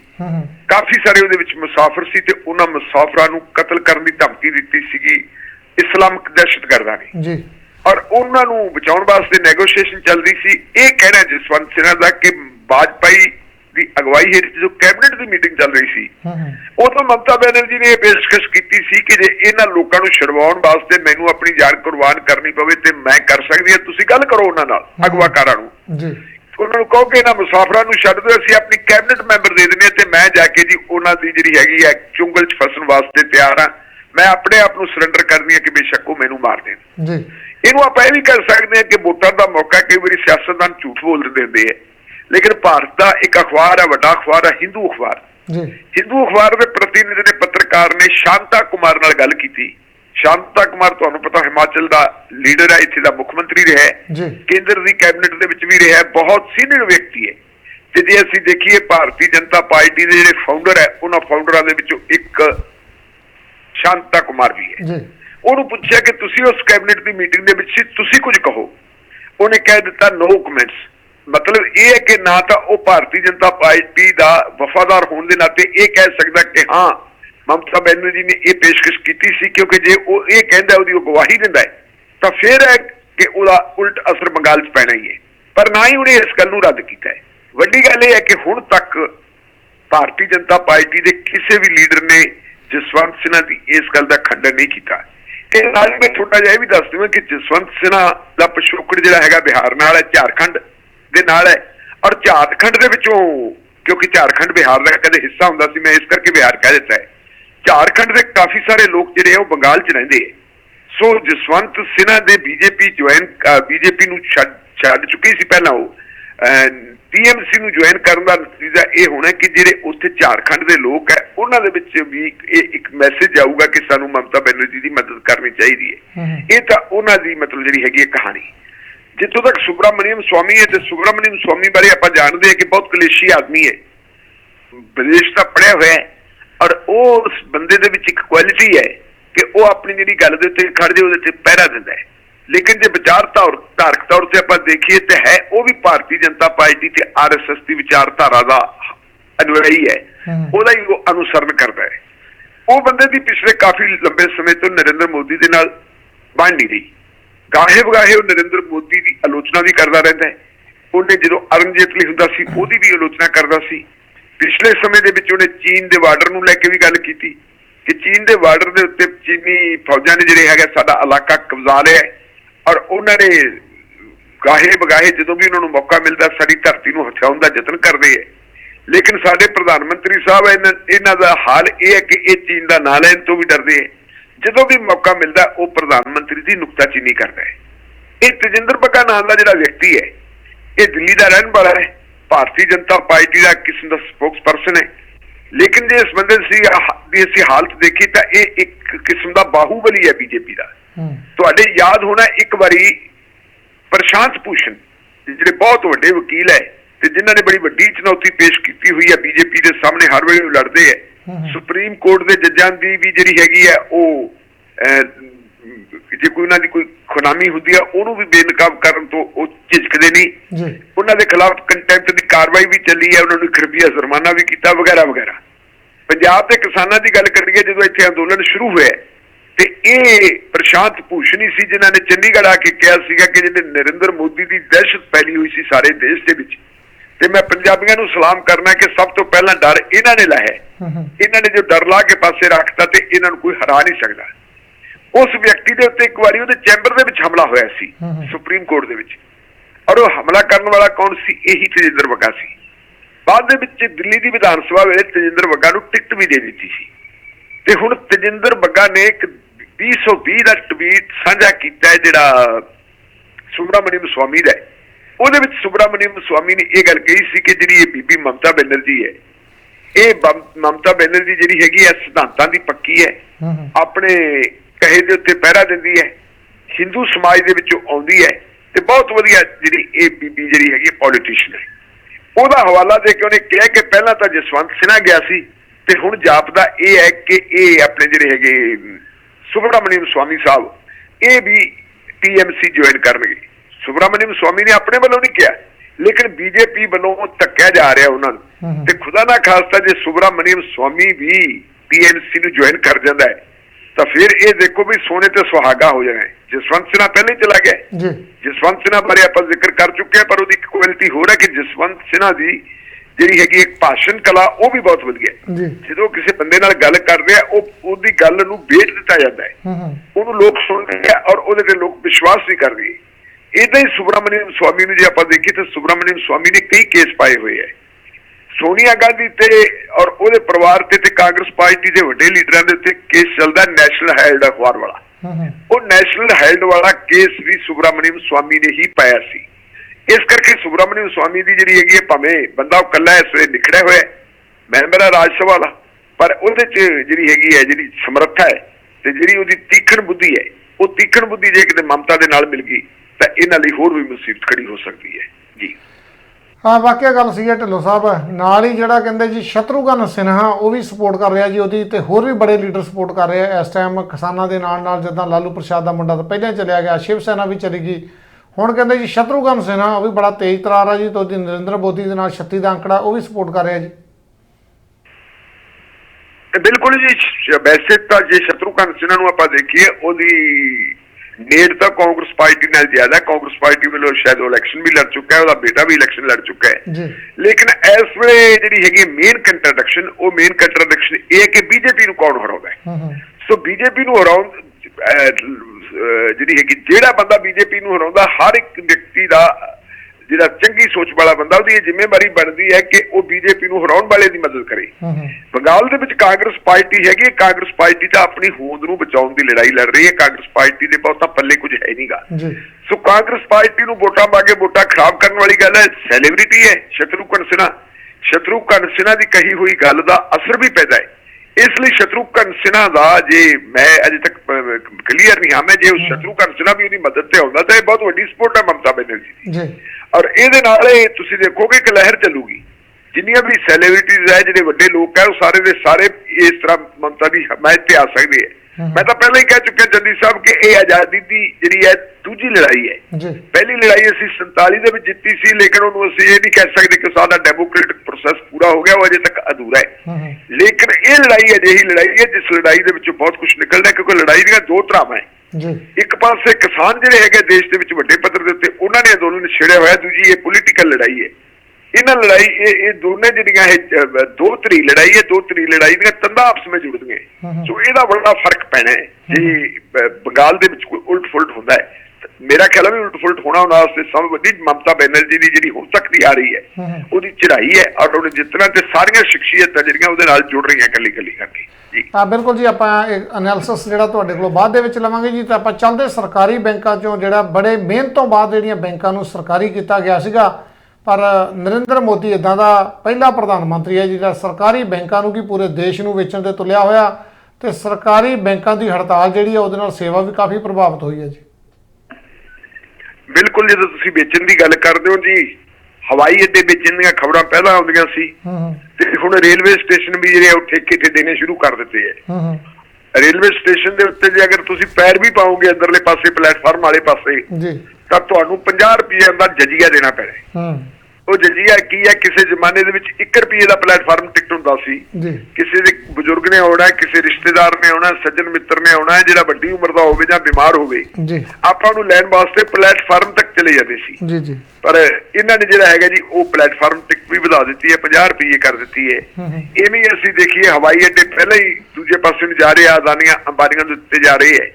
ਜਿੱਥੋਂ ਤੱਕ ਬੈਂਕਾਂ ਦਾ ਸੰਬੰਧ ਹੈ, ਬੈਂਕਾਂ ਪਹਿਲਾਂ ਵੀ ਨਿੱਜੀਕਰਨ ਵਾਲੇ ਪਾਸੇ ਹੁੰਦੀਆਂ ਸੀ, ਲੇਕਿਨ 1969 ਦੇ ਵਿੱਚ ਇੰਦਰਾ ਗਾਂਧੀ ਨੇ 14 ਵੱਡੇ ਬੈਂਕਾਂ ਦਾ ਕੌਮੀਕਰਨ ਕੀਤਾ ਸੀ, ਔਰ ਉਹਦੇ ਕੌਮੀਕਰਨ ਦਾ ਨਤੀਜਾ ਇਹ ਹੋਇਆ ਸੀ ਕਿ ਆਮ ਲੋਕਾਂ ਨੂੰ ਬੈਂਕਾਂ ਤੋਂ ਕਰਜ਼ੇ ਮਿਲਣੇ ਸ਼ੁਰੂ ਹੋ ਗਏ ਸੀ।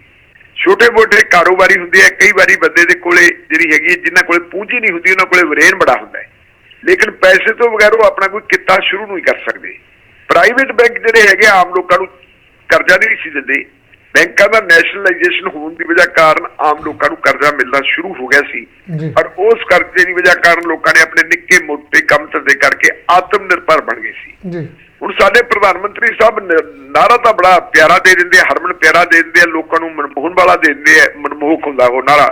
ਜਿਵੇਂ ਇਹਨਾਂ ਨੇ ਆਤਮ ਨਿਰਭਰਤਾ ਦਾ ਇੱਕ ਨਾਰਾ ਦਿੱਤਾ ਹੋਇਆ ਕਿ ਜੀ ਦੇਸ਼ ਨੂੰ ਆਤਮ ਨਿਰਭਰ ਕਰੋ, ਪਰ ਆਤਮ ਨਿਰਭਰਤਾ ਕਿੱਥੋਂ ਤੱਕ ਹੋ ਰਹੀ ਹੈ? ਤੁਸੀਂ ਦਾ ਨਤੀਜਾ ਦੇਖ ਲਓ ਕਿ ਆ ਜਿਹੜਾ ਪਾਰਲੀਮੈਂਟ ਦਾ ਬਜਟ ਸੈਸ਼ਨ ਚੱਲ ਰਿਹਾ ਹੈ, ਜਦੋਂ ਬਜਟ ਪੇਸ਼ ਕੀਤਾ ਸੀ ਬੀਬੀ ਨਿਰਮਲਾ ਸੀਤਾਰਮਨ ਨੇ, ਉਦੋਂ ਉਹਨਾਂ ਨੇ ਕੁਝ ਜਿਹੜੀਆਂ ਹੈਗੀਆਂ ਸਰਕਾਰੀ ਜਾਇਦਾਦਾਂ ਦਾ ਨਿੱਜੀਕਰਨ ਕਰਨ ਦਾ ਐਲਾਨ ਕੀਤਾ ਸੀ।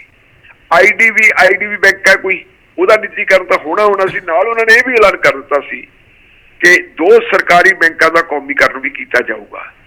ਯੂਨਾਈਟਿਡ ਬੈਂਕ ਫੈਡਰੇਸ਼ਨ ਨਾਂ ਦੀ ਇੱਕ ਆਰਗੇਨਾਈਜੇਸ਼ਨ ਬਣਾਈ ਹੈ, ਜਿਹੜੀਆਂ 10 ਬੈਂਕਾਂ ਦੀਆਂ ਜਥੇਬੰਦੀਆਂ, ਉਹਦੇ ਵਿੱਚ ਅਫਸਰਾਂ ਦੀਆਂ ਜਥੇਬੰਦੀਆਂ ਦੀਆਂ ਤੇ ਕਰਮਚਾਰੀਆਂ ਦੀਆਂ ਜਥੇਬੰਦੀਆਂ ਦੀਆਂ, ਉਹਨਾਂ ਦਾ ਜਿਹੜਾ ਯੂਨਾਈਟਿਡ ਫਰੰਟ ਬਣਿਆ, ਸਾਂਝਾ ਫਰੰਟ ਬਣਿਆ। ਉਸ ਸਾਂਝੇ ਫਰੰਟ ਨੇ ਫੈਸਲਾ ਕੀਤਾ ਕਿ 2 ਦਿਨ ਦੀ ਹੜਤਾਲ ਕੀਤੀ ਜਾਵੇ ਸਾਰੇ ਭਾਰਤ ਦੇ ਵਿੱਚ। ਕੱਲ ਇਹ ਹੜਤਾਲ ਸ਼ੁਰੂ ਹੋਈ ਹੈ ਤੇ ਅੱਜ ਇਹ ਹੜਤਾਲ ਹੋਊਗੀ, ਅੱਜ ਵੀ ਹੋਊਗੀ, 2 ਦਿਨ ਚੱਲ ਜਾਣਗੇ। ਇਸ ਹੜਤਾਲ ਦਾ ਅਸਰ ਕਿੰਨਾ ਪਿਆ ਤੁਸੀਂ ਇਹ ਦੇਖੋ ਕਿ ਟੋਟਲ ਕਾਰੋਬਾਰ ਹੈ ਜਿਹੜਾ ਭਾਰਤ ਦਾ ਠੱਪ ਹੋ ਕੇ ਰਹਿ ਗਿਆ।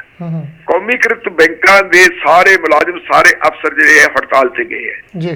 ਹੜਤਾਲ ਨੂੰ ਵਾਪਸ ਕਰਵਾਉਣ ਵਾਸਤੇ ਕੇਂਦਰ ਸਰਕਾਰ ਨੇ ਬਹੁਤ ਜ਼ੋਰ ਪਾਇਆ ਸੀ, ਬੜਾ ਪ੍ਰੈਸ਼ਰ ਪਾਇਆ ਸੀ, ਲੇਕਿਨ ਉਹਨਾਂ ਅੰਦੋਲਨਕਾਰੀਆਂ ਨੇ ਕਹਿਤਾ ਜੀ ਨਹੀਂ, ਤੁਹਾਡੇ ਇਹ ਫੈਸਲੇ ਜਿਹੜੇ ਹੈਗੇ ਦੇਸ਼ ਨੂੰ ਤਬਾਹ ਕਰਨ ਵਾਲੇ ਹੈ। ਹਰ ਚੀਜ਼ ਤੁਸੀਂ ਅਦਾਨੀਆਂ ਅੰਬਾਨੀਆਂ ਨੂੰ ਵੇਚੀ ਜਾਂਦੇ ਹੋ ਔਰ ਇਹਦੇ ਵਿੱਚੋਂ ਆਮ ਲੋਕਾਂ ਦਾ ਜਿਹੜਾ ਹੈਗਾ ਸਰਮਾਇਆ ਉਹ ਵੀ ਜਿਹੜਾ ਖਤਰੇ 'ਚ ਪੈ ਜਾਂਦਾ ਹੈ। ਇਹ ਗੱਲ ਠੀਕ ਨਹੀਂ, ਲੇਕਿਨ ਸਰਕਾਰ ਉਹ ਮੰਨਣ ਨੂੰ ਤਿਆਰ ਨਹੀਂ। ਕਿਉਂ ਨਹੀਂ ਮੰਨਣ ਨੂੰ ਤਿਆਰ?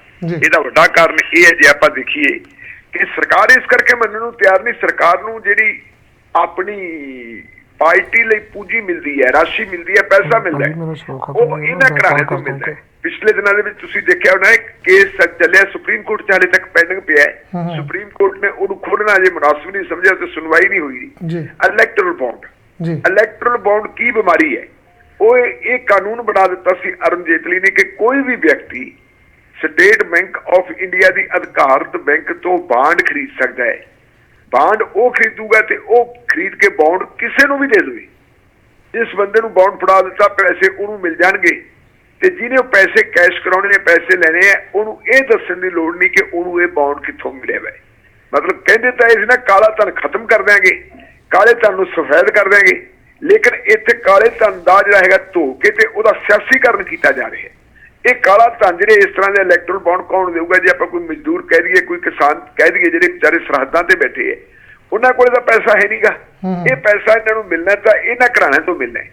ਇਹੀ ਕਾਰਨ ਹੈ ਕਿ ਜਿਹੜੇ ਕਾਰਪੋਰੇਟ ਘਰਾਣਿਆਂ ਦੇ ਸਾਰੇ ਮਾਲ ਖਜ਼ਾਨੇ ਉਹਨਾਂ ਦੇ ਹਵਾਲੇ ਕੀਤੇ ਜਾ ਰਹੇ ਹੈ। ਆਪਾਂ ਪਹਿਲਾਂ ਵੀ ਬੜੇ ਵਾਰੀ ਜ਼ਿਕਰ ਕੀਤਾ ਕਿ ਇਹ ਕੋਈ ਅੱਜ ਦਾ ਅਮਲ ਨਹੀਂ ਸ਼ੁਰੂ ਹੋਇਆ ਤਾਂ ਬਹੁਤ ਪੁਰਾਣਾ ਹੈ, ਲੇਕਿਨ ਪਹਿਲੀ ਸਰਕਾਰ ਹੈ ਜਿਹੜੀ ਉਹ ਇੰਜੈਕਸ਼ਨ ਵੀ ਲਾਉਂਦੀ ਸੀ ਖੂਨ ਕੱਢਣ ਵਾਸਤੇ ਨਾੜ ਦੇ ਵਿੱਚ। ਪਹਿਲਾਂ ਥੋੜਾ ਬਹੁਤਾ ਕਰ ਲੈਂਦੇ ਸੀ, ਸਪਿਰਿਟ ਵਗੈਰਾ ਲਾ ਲੈਂਦੇ ਸੀ, ਲੇਕਿਨ ਜਿਹੜੇ ਡਾਕਟਰ ਨਰਿੰਦਰ ਮੋਦੀ ਸਾਹਿਬ ਨਾਲ ਜਿਹੜੇ ਸਾਡੇ ਸਾਹਮਣੇ ਡਾਕਟਰ ਆਏ ਤੇ ਅਮਿਤ ਸ਼ਾਹ ਹੋਰੀ, ਇਹ ਤਾਂ ਸਿੱਧਾ ਨਾੜ ਦੇ ਵਿੱਚ ਘਸੋਦੇ ਆ, ਸੂਏ ਵਾਂਗੂ ਘਸੋ ਕੇ ਤੇ ਬੰਦੇ ਦਾ ਲਹੂ ਨਿਚੋੜਨ ਵਾਲੀ ਗੱਲ ਕਰਦੇ ਆ। ਸਾਰੀ ਸੁਸਾਇਟੀ ਦਾ ਲਹੂ ਨਿਚੋੜਿਆ ਜਾ ਰਿਹਾ ਹੈ।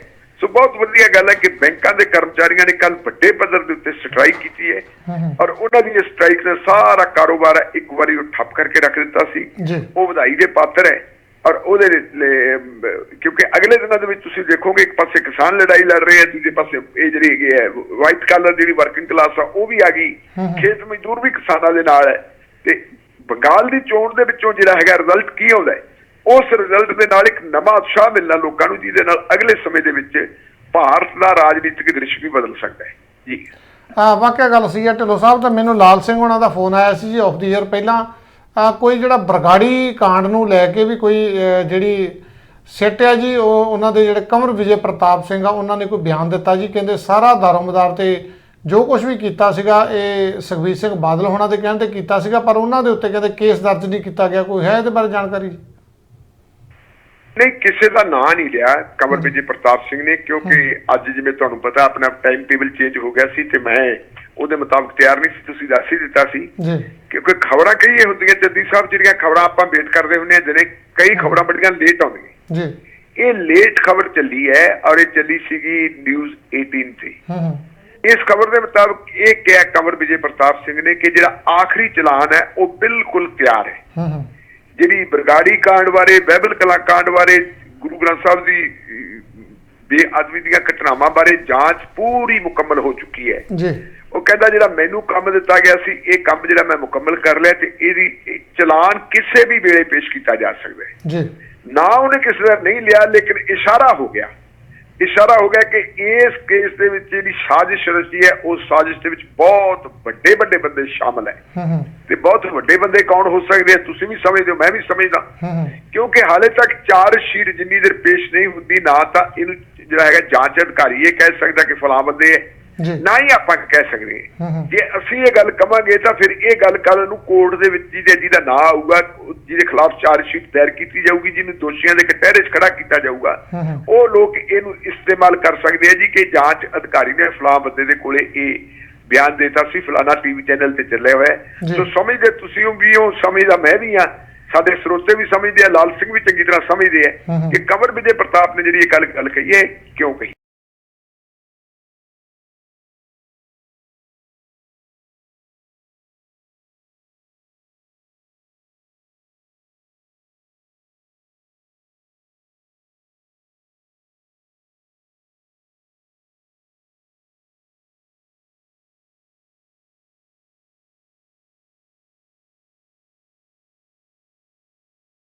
हुकूमत दे विच ना रहे ਜਿਹੜੇ ਲੋਕ 10 ਸਾਲ हुकूमत दे विच रहे ਹੁੰਦੇ ਆ ਜਾਂ ਜਿਹੜੇ ਅਫਸਰ ਵੀ ਇਹਦੇ ਨਾਲ ਇਨਵੋਲਵ ਹੈ ਅਫਸਰਾਂ ਦੇ ਵਿੱਚ ਵੀ ਤੁਹਾਨੂੰ ਪਤਾ ਪਾਰਟੀ ਬਾਜੀ ਹੁੰਦੀ ਹੈ ਜਿਹੜੇ ਅਫਸਰ ਇਨਵੋਲਵ ਹੈ ਉਹ ਅਫਸਰਾਂ ਨੂੰ ਜਿਹੜੇ ਹੈਗੇ ਬਚਾਉਂਦੇ ਹੁੰਦੇ ਆ ਆਪਦੇ ਬੰਦਿਆਂ ਨੂੰ ਤੇ ਕੰਵਰ ਵਿਜੇ ਪ੍ਰਤਾਪ ਨੂੰ ਟਾਰਗੇਟ ਕੀਤਾ ਸੀ ਪਰ ਕੱਲ ਉਹਨੇ ਬੜੇ ਸ਼ਾਂਤ ਚਿੱਤ ਨਾਲ ਕਹਿ ਕੇ ਮੇਰਾ ਜਿਹੜਾ ਹੈਗਾ ਕੰਮ ਮੁਕੰਮਲ ਹੋ ਗਿਆ ਔਰ ਭਾਵੇਂ ਬੰਦਾ ਉਹ ਬਾਹਰਲੀ ਸਟੇਟ ਦਾ ਹੈ ਉਹ ਗੈਰ ਸਿੱਖ ਹੈ ਲੇਕਿਨ ਜਿਸ ਸ਼ਿੱਦਤ ਨਾਲ ਜਿਸ ਇਮਾਨਦਾਰੀ ਨਾਲ ਤੇ ਜਿੰਨੀ ਪ੍ਰਤੀਬੱਧਤਾ ਦੇ ਨਾਲ ਉਹਨੇ ਇਹ ਕੰਮ ਜਿਹੜਾ ਆਪਣੇ ਹੱਥ ਲਿਆ ਸੀ ਇੰਨੇ ਦਬਾਅ ਦੇ ਬਾਵਜੂਦ ਚੱਲਿਆ ਤੇ ਵਧਾਈ ਦਾ ਪਾਤਰ ਹੈ ਉਹਦਾ ਇਸ਼ਾਰਾ ਜਿਹੜਾ ਸਾਫ਼ ਹੈ ਸਪਸ਼ਟ ਹੈ ਮੇਰੇ ਖਿਆਲ ਹੈ ਵੀ ਆਉਣ ਵਾਲੇ ਦਿਨਾਂ ਦੇ ਵਿੱਚ ਜਿਹੜੀ ਫਾਈਨਲ ਚਾਰਜ ਸ਼ੀਟ ਪੇਸ਼ ਹੋਣੀ ਹੈ ਉਹਦੇ ਵਿੱਚ ਬਹੁਤ ਕੁਝ ਨਿਕਲੂਗਾ ਜੀ ਢਿੱਲੋਂ ਸਾਹਿਬ ਆਪਾਂ ਲਾਸਟ ਖਬਰ ਤੇ ਜਾਣ ਤੋਂ ਪਹਿਲਾਂ ਇੱਕ ਜਿਹੜਾ ਸੁਖਬੀਰ ਸਿੰਘ ਬਾਦਲ ਉਹਨਾਂ ਨੇ 2 ਰੈਲੀਆਂ ਕੀਤੀਆਂ ਜੀ ਇੱਕ ਮਾਝੇ ਦੇ ਵਿੱਚ ਜਿਹੜਾ ਪ੍ਰਤਾਪ ਸਿੰਘ ਕੈਰੋਂ ਉਹਨਾਂ ਦਾ ਬੇਟਾ ਤੇ ਇਹਨਾਂ ਦਾ ਜਵਾਈ ਹੈ ਜੀ ਸਰਦਾਰ ਪ੍ਰਕਾਸ਼ ਸਿੰਘ ਬਾਦਲ ਦਾ ਤੇ ਸੁਖਬੀਰ ਸਿੰਘ ਬਾਦਲ ਦਾ ਭਣਵਈਆ ਉਹ ਚਾਹੁੰਦਾ ਸੀਗਾ ਵੀ ਮੈਂ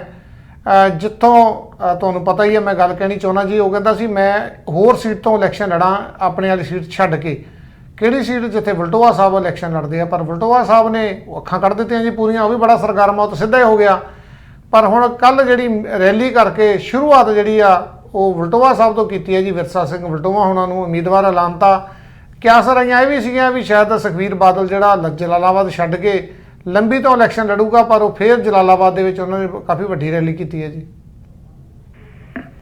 ਦੇਖੋ ਚੰਦੀ ਸਾਹਿਬ ਗੱਲ ਇਹ ਹੈ ਕਿ ਜਿਹੜੀ ਸੁਖਬੀਰ ਸਿੰਘ ਬਾਦਲ ਦੀ ਪਹਿਲੀ ਖਬਰ ਲੱਗੀ ਸੀ ਕਿ ਉਹ ਲੰਬੀ ਤੋਂ ਚੋਣ ਲੜ ਸਕਦੇ ਹੈ ਜੀ ਉਹ ਖਬਰ ਅਖਬਾਰਾਂ 'ਚ ਲੱਗੀ ਸੀ ਕਿਸੇ ਨੇ ਉਹਦੇ ਬਾਰੇ ਐਲਾਨ ਬਿਆਨ ਨਹੀਂ ਸੀ ਦਿੱਤਾ ਲੇਕਿਨ ਕਈ ਚੀਜ਼ਾਂ ਇਹੋ ਜਿਹੀਆਂ ਹੁੰਦੀਆਂ ਜਿਹੜੀਆਂ ਕੋਈ ਬੰਦਾ ਆਪਣਾ ਨਾਂ ਗੁਪਤ ਰੱਖਣ ਦੀ ਸ਼ਰਤ ਦੇ ਉੱਤੇ ਜਾਂ ਅੰਦਰੋਂ ਕਹਿ ਦਿੰਦੇ ਕਿ ਗੱਲ ਆਹੋ ਜਿਸ ਢੰਗ ਦੇ ਨਾਲ ਸੁਖਬੀਰ ਬਾਦਲ ਤਿਆਰੀ ਕਰ ਰਿਹਾ ਸੀ ਉਹਦੇ ਤੋਂ ਇਹ ਸਪਸ਼ਟ ਹੈ ਕਿ ਉਹਦਾ ਇਰਾਦਾ ਸੀ ਕਿ ਜਲਾਲਾਬਾਦ ਛੱਡ ਦਿੱਤੀ ਜਾਵੇ ਕਿਉਂ ਛੱਡ ਦਿੱਤੀ ਜਾਵੇ ਕਿਉਂਕਿ ਜਲਾਲਾਬਾਦ ਸੀਟ ਖਾਲੀ ਕਰਵਾਈ ਗਈ ਸੀਗੀ ਘੁਬਾਏ ਤੋਂ ਸ਼ੇਰ ਸਿੰਘ ਘੁਬਾਇਆ ਤੋਂ ਖਾਲੀ ਕਰਵਾ ਕੇ ਉਹਨੂੰ ਪਾਰਲੀਮੈਂਟ 'ਚ ਭਿਜਵਾ ਦਿੱਤਾ ਸੀ ਤੇ ਆਪ ਸੁਖਬੀਰ ਸਿੰਘ ਬਾਦਲ ਉੱਥੋਂ ਬਣਿਆ ਸੀ MLA ਤੇ ਉਹਦੇ ਚੱਲਦੇ ਹੀ ਉਹ ਬਣਿਆ ਸੀ ਡਿਪਟੀ ਮੁੱਖ ਮੰਤਰੀ ਉਸ ਤੋਂ ਬਾਅਦ ਜਿਹੜੀ 2019 ਦੀ ਪਾਰਲੀਮੈਂਟ ਦੀ ਚੋਣ ਆਈ ਹੈ ਸੁਖਬੀਰ ਸਿੰਘ ਬਾਦਲ ਨੇ ਫਿਰੋਜ਼ਪੁਰ ਤੋਂ ਚੋਣ ਲੜੀ ਤੇ ਉਹ ਪਾਰਲੀਮੈਂਟ ਦਾ ਮੈਂਬਰ ਬਣ ਗਿਆ ਪਾਰਲੀਮੈਂਟ ਦਾ ਮੈਂਬਰ ਬਣਨ ਦੀ ਵਜ੍ਹਾ ਕਾਰਨ ਸੀਟ ਉਹਦੀ ਖਾਲੀ ਹੋ ਗਈ ਔਰ ਉਸ ਖਾਲੀ ਸੀਟ ਦੇ ਉੱਤੇ ਫਿਰ ਉਪ ਚੋਣ ਹੋਈ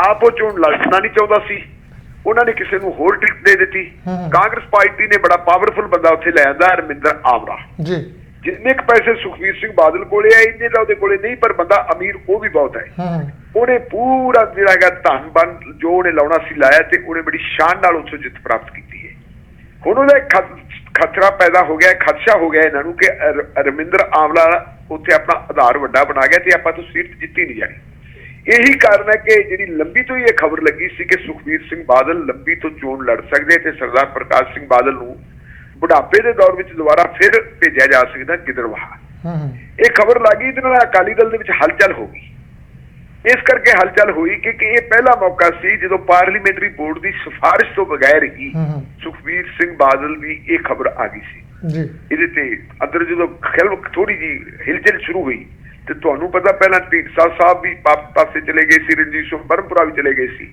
ਖਤਰਾ ਪੈਦਾ ਹੋ ਗਿਆ ਵੀ ਹੁਣ ਕੀ ਕਰੀਏ ਤੇ ਫਿਰ ਛੇਤੀ ਜਿਹੜੀ ਹੈ ਜਲਾਲਾਬਾਦ ਰੈਲੀ ਕੀਤੀ ਗਈ ਤੇ ਸੁਖਬੀਰ ਬਾਦਲ ਨੇ ਉੱਥੇ ਜਾ ਕੇ ਐਲਾਨ ਕੀਤਾ ਕਿ ਮੈਂ ਚੋਣ ਲੜੂੰਗਾ।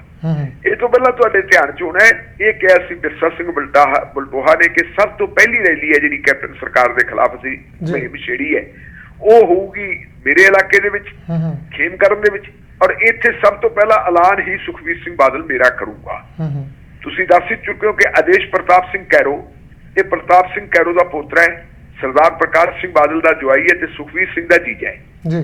ਉਹ ਪਹਿਲਾਂ ਉਹਨਾਂ ਪੱਟੀ ਉਹਨਾਂ ਦਾ ਆਪਣਾ ਜੱਦੀ ਹਲਕਾ ਹੈ, ਲੇਕਿਨ ਐਸਕੀ ਪੱਟੀ ਤੋਂ ਉਹ ਚੋਣ ਹਾਰ ਗਿਆ ਸੀ। ਹਰਮੰਦਰ ਸਿੰਘ ਗਿੱਲ ਨੇ ਕਾਂਗਰਸ ਦੇ ਨੇ ਉਹਨੂੰ ਹਰਾ ਦਿੱਤਾ ਸੀ। ਪਿਛਲੇ ਦਿਨਾਂ ਦੇ ਵਿੱਚ ਉਹਨੇ ਖੇਮਕਰਨ ਦੇ ਗੇੜੇ ਮਾਰੇ ਸੀ ਤੇ ਉਦੋਂ ਨੇ ਕਿਹਾ ਸੀਗਾ ਕਿ ਸਾਡਾ ਪਰਿਵਾਰ ਖੇਮਕਰਨ ਤੋਂ ਵੀ ਚੋਣ ਲੜੂਗਾ। ਬਿਲਕੁਲ ਉਹਨੇ ਕਿਹਾ ਸੀ ਤੇਰੇ ਪਿਓ ਦੀ ਨਹੀਂ ਪਾਰਟੀ ਅਕਾਲੀ ਦਲ ਹੈ।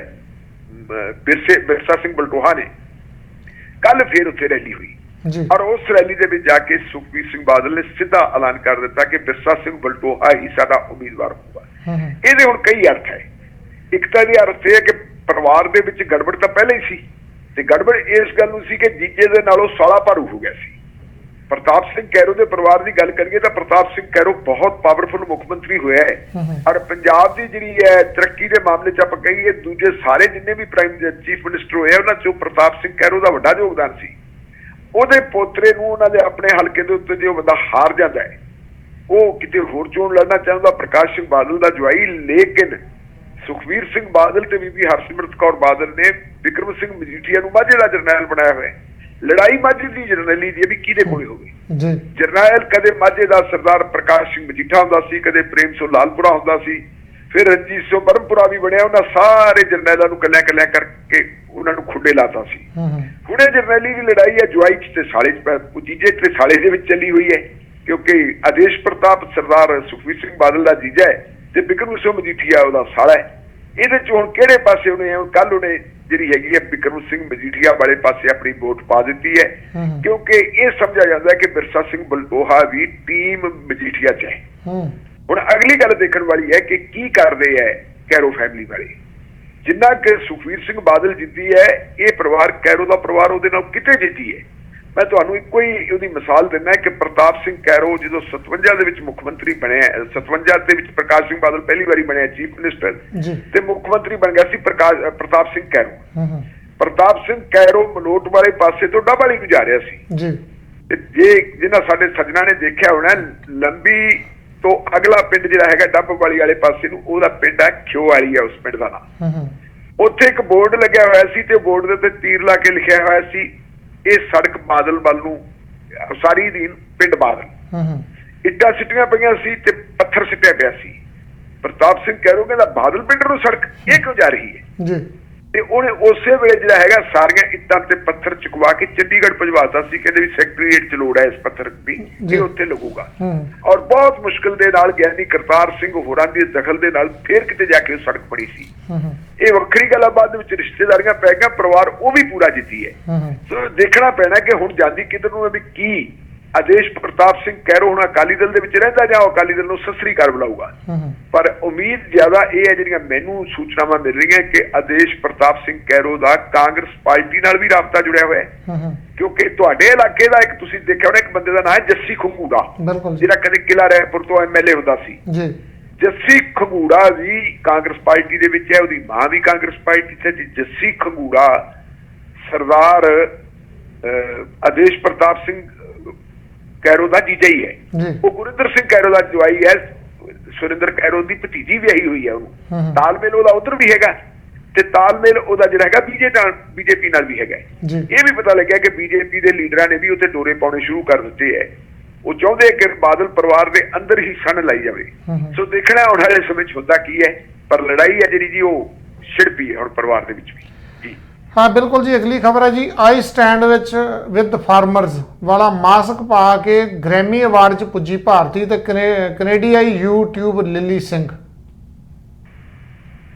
बिल्कुल जी, लिली सिंह ਨੂੰ ਇਹ ਅਵਾਰਡ ਮਿਲਣਾ ਸੀ। ਉਹ ਗ੍ਰੈਮੀ ਅਵਾਰਡ ਲੈਣ ਵਾਸਤੇ ਜਦੋਂ ਪਹੁੰਚੀ ਤੇ ਉਹਨੇ ਆਪਣੇ ਮੂੰਹ ਦੇ ਉੱਤੇ ਮਾਸਕ ਲਾਇਆ ਸੀ ਆਈ ਸਟੈਂਡ ਵਿਦ ਫਾਰਮਰਸ ਜੀ। ਨਾਲ ਹੀ ਉਹਨੇ ਇਹ ਗੱਲ ਵੀ ਕਹੀ ਹੈ ਵੀ ਕਿਉਂਕਿ ਜਿੱਥੇ ਰੈੱਡ ਕਾਰਪਟ ਵਿਸ਼ਾ ਹੁੰਦਾ ਹੈ, ਜਿਹੜਾ ਘਟਨਾਕ੍ਰਮ ਉਹਦੇ ਨਾਲ ਜੁੜਿਆ ਹੁੰਦਾ ਉਹਨੂੰ ਪਬਲਿਸਿਟੀ ਬਹੁਤ ਮਿਲਦੀ ਹੈ। ਆਮ ਆਪਾਂ ਦੇਖੀਏ ਗਰੀਬ ਲੋਕਾਂ ਨੂੰ ਭਾਵੇਂ ਗਿਰਝਾਂ ਖਾਈ ਜਾਣ, ਗਰੀਬ ਲੋਕਾਂ ਨੂੰ ਕੁੱਤੇ ਖਾਈ ਜਾਣ, ਉਹਦੀ ਖਬਰ ਕਦੇ ਖਬਰ ਨਹੀਂ ਬਣਦੀ।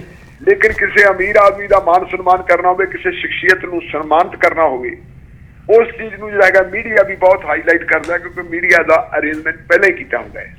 ਕਿਸਾਨ ਅੰਦੋਲਨ ਜਿੱਥੇ ਪਹੁੰਚ ਗਿਆ ਤੇ ਕਿਸਾਨ ਅੰਦੋਲਨ ਨੂੰ ਜਿਵੇਂ ਕੌਮਾਂਤਰੀ ਪੱਧਰ ਦੇ ਉੱਤੇ ਮਿਲ ਰਿਹਾ ਹੈ, ਸਮਰਥਨ ਮਿਲ ਰਿਹਾ ਹੈ, ਉਸ ਸਮਰਥਨ ਦੇ ਵਿੱਚ ਆਪਾਂ ਕੈਨੇਡਾ ਦੇ ਵਿੱਚ ਬੈਠੇ ਭਾਰਤੀ ਲੋਕਾਂ ਨੂੰ ਵੀ ਨਜ਼ਰਅੰਦਾਜ਼ ਨਹੀਂ ਕਰ ਸਕਦੇ। ਉਹ ਵੀ ਕਰਦੇ ਆ। ਮੈਂ ਦੁਨੀਆ ਦਾ ਕਿਹੜਾ ਹਿੱਸਾ ਹੈ ਜਿੱਥੇ ਭਾਰਤ ਦੇ ਲੋਕ ਨਹੀਂ ਬੈਠੇ ਤੇ ਉਹ ਕਿਸਾਨਾਂ ਦੀ ਮਦਦ ਨਾ ਕਰਦੇ ਹੋਣ।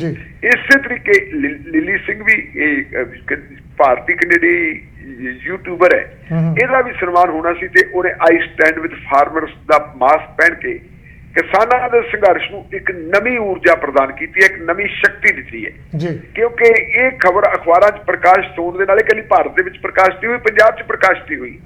ਇਹ ਖਬਰ ਤੇ ਉਹਦੀ ਜਿਹੜੀ ਹੈਗੀ ਇਹ ਤਸਵੀਰ ਹੈ, ਇਹ ਸਮੁੱਚੀ ਦੁਨੀਆ 'ਚ ਗਈ ਹੈ ਔਰ ਸਮੁੱਚੀ ਦੁਨੀਆ ਦੇ ਵਿੱਚ ਇਹ ਲੋਕਾਂ ਨੂੰ ਪਤਾ ਲੱਗ ਰਿਹਾ ਕਿ ਹਾਂ, ਭਾਰਤ ਦਾ ਅੰਨਦਾਤਾ ਜਿਹੜਾ ਹੈਗਾ ਉਹ ਆਪਣੇ ਹੱਕਾਂ ਦੇ ਲਈ ਜੂਝ ਰਿਹਾ ਤੇ ਇਕੱਲਾ ਨਹੀਂ ਜੂਝ ਰਿਹਾ, ਸਗੋਂ ਰਾਈਟ ਥਿੰਕਿੰਗ ਦੇ ਸਾਰੇ ਲੋਕ ਉਹਨਾਂ ਦੀ ਮਦਦ ਤੇ ਖੜੇ ਹੈ। ਸਲਾਮ ਕਰਦੇ ਹਾਂ ਜੀ ਬੀਬੀ ਲਿਲੀ ਸਿੰਘ ਨੂੰ। ਲਿਲੀ ਸਿੰਘ ਨੇ ਜਿਹੜਾ ਇਹ ਐਡਾ ਵੱਡਾ ਸਟੈਪ ਲਿਆ, ਐਡੀ ਵੱਡੀ ਮਦਦ ਕੀਤੀ ਹੈ, ਉਹ ਵਧਾਈ ਦੀ ਪਾਤਰ ਹੈ ਜੀ। ਢਿੱਲੋਂ ਸਾਹਿਬ, ਮੈਂ ਤੁਹਾਨੂੰ ਇੱਕ ਕਿਹਾ ਸੀਗਾ ਤੁਹਾਡੇ ਕੋਲੋਂ ਕੁਛ ਜਿਹੜਾ ਸੈਕਿੰਡ ਦਾ ਅਸੀਂ ਵਿਊ ਲੈਣਾ ਜੀ। ਜਿੱਦਾਂ ਹਾਲੇ ਇਸ ਟਾਈਮ ਪੰਜਾਬ ਭਾਰਤ ਦੇ ਵਿੱਚ ਇਲੈਕਸ਼ਨ ਹੋ ਰਹੀ ਹੈ, ਸ਼ਾਇਦ 5 ਸਟੇਟਾਂ ਦੇ ਵਿੱਚ ਇੱਕ ਅੱਧੀ ਸਟੇਟ ਨੂੰ ਛੱਡ ਕੇ, ਜਿੱਦਾਂ ਕੇਰਲਾ ਆ ਜਾਂ ਜਿੱਥੇ ਆਪਾਂ ਗੱਲ ਕਰ ਰਹੇ ਹਾਂ ਪੱਛਮੀ ਬੰਗਾਲ ਦੀ, ਤੁਸੀਂ ਆਪਣੇ ਜਾਣੀ ਕਿ ਨਜ਼ਰ ਦੇ ਨਾਲ ਮਾੜੀ ਜੀ ਦੱਸ ਸਕਦੇ ਹੋ ਵੀ ਤੁਸੀਂ ਇਹਨੂੰ ਕਿੱਥੇ ਸਟੈਂਡ ਰੱਖਦੇ ਹੋ? ਜਿੱਦਾਂ ਕੇਰਲਾ ਆ, ਉੱਥੇ ਬੀਜੇਪੀ ਦਾ ਕਿਰਦਾਰ ਕੀ ਹੈ? ਜਿੱਦਾਂ ਇੱਕ ਮਿੰਟ ਦੇ ਵਿੱਚ ਪੱਛਮੀ ਬੰਗਾਲ ਦੇ ਵਿੱਚ ਕਿਹਦੀ ਸੰਭਾਵਨਾ ਆ ਤੇ ਕਿਹੜੀ ਸਟੇਟ ਜਿਹੜੀ ਬੀਜੇਪੀ ਜਿੱਤ ਸਕਦੀ ਹੈ? ਦੇਖੋ, ਬੀਜੇਪੀ ਦੇ ਜਿੱਤਣ ਦੇ ਚਾਂਸਸ ਜੇ ਕਿਤੇ ਬਣਦੇ ਹੈ, ਜਿਵੇਂ ਆਪਾਂ ਗਰੰਟੀ ਕਹਿ ਸਕਦੇ ਹਾਂ, ਤਾਂ ਉਹ ਪਾਂਡੀਚੇਰੀ 'ਚ ਹੈ। ਪਾਂਡੀਚੇਰੀ ਬਹੁਤ ਛੋਟੀ ਸਟੇਟ ਹੈ ਜੀ। ਤਾਮਿਲਨਾਡੂ ਦੇ ਵਿੱਚ ਡੀਐਮਕੇ, ਕਾਂਗਰਸ, ਸੀਪੀਆਈ ਤੇ ਸੀਪੀਐਮ ਇਹਨਾਂ ਦਾ ਫਰੰਟ ਬਣਿਆ ਹੋਇਆ। ਉੱਥੇ ਜਿਹੜੀ ਹੈਗੀ ਹੈ ਡੀਐਮਕੇ ਦੀ ਅਗਵਾਈ ਹੇਠ ਐਨਡੀਏ ਨਹੀਂ ਜਿੱਤ ਰਿਹਾ, ਉੱਥੇ ਯੂਪੀਏ ਜਿੱਤ ਰਿਹਾ, ਐਨਡੀਏ ਹਾਰ ਰਿਹਾ। ਇਹ ਕੰਧ ਤੇ ਲਿਖਿਆ ਪਿਆ। ਇਸੇ ਤਰੀਕੇ ਕੇਰਲਾ ਦੇ ਵਿੱਚ ਦੇਖੀਏ ਤਾਂ ਕੇਰਲਾ ਦੇ ਵਿੱਚ ਇੱਕ ਵਾਰੀ ਕਾਂਗਰਸ ਤੇ ਇੱਕ ਵਾਰੀ ਜਿਹੜੀ ਹੈਗੀ ਖੱਬੇ ਪੰਥ ਵਾਲੇ ਆਉਂਦੇ ਹੁੰਦੇ ਹੈ। ਹੁਣ ਜਿਹੜੀਆਂ ਖਬਰਾਂ ਉੱਥੋਂ ਆ ਰਹੀਆਂ ਉਹ ਹੈ ਕਿ ਬੀਜੇਪੀ ਦਾ ਤੀਜੇ ਨੰਬਰ ਤੇ ਕੋਈ 2-4 ਸੀਟਾਂ ਆ ਜਾਣ ਤਾਂ ਵੱਖਰੀ ਗੱਲ ਹੈ। ਉੱਥੇ ਜਿਹੜੀ ਹੈਗੀ ਹੈ ਦੁਬਾਰਾ ਫਿਰ ਖੱਬੇ ਪੱਖੀ ਆ ਰਹੀ ਹੈ। ਜੇ ਨਾ ਵੀ ਖੱਬੇ ਪੱਖੀ ਆਏ, ਮੰਨ ਲਓ ਕਾਂਗਰਸ ਵੀ ਆ ਗਏ ਤੇ ਬੀਜੇਪੀ ਫਿਰ ਵੀ ਨਹੀਂ ਉੱਥੇ ਆਉਂਦੀ। 2 ਸਟੇਟਾਂ ਤਾਂ ਸਿੱਧੀਆਂ ਇਹ ਚਲੀਆਂ ਗਈਆਂ। ਇਹ ਤੋਂ ਅਗਲੀ ਸਟੇਟ ਆ ਗਈ ਹੈ ਜੀ ਅਸਾਮ।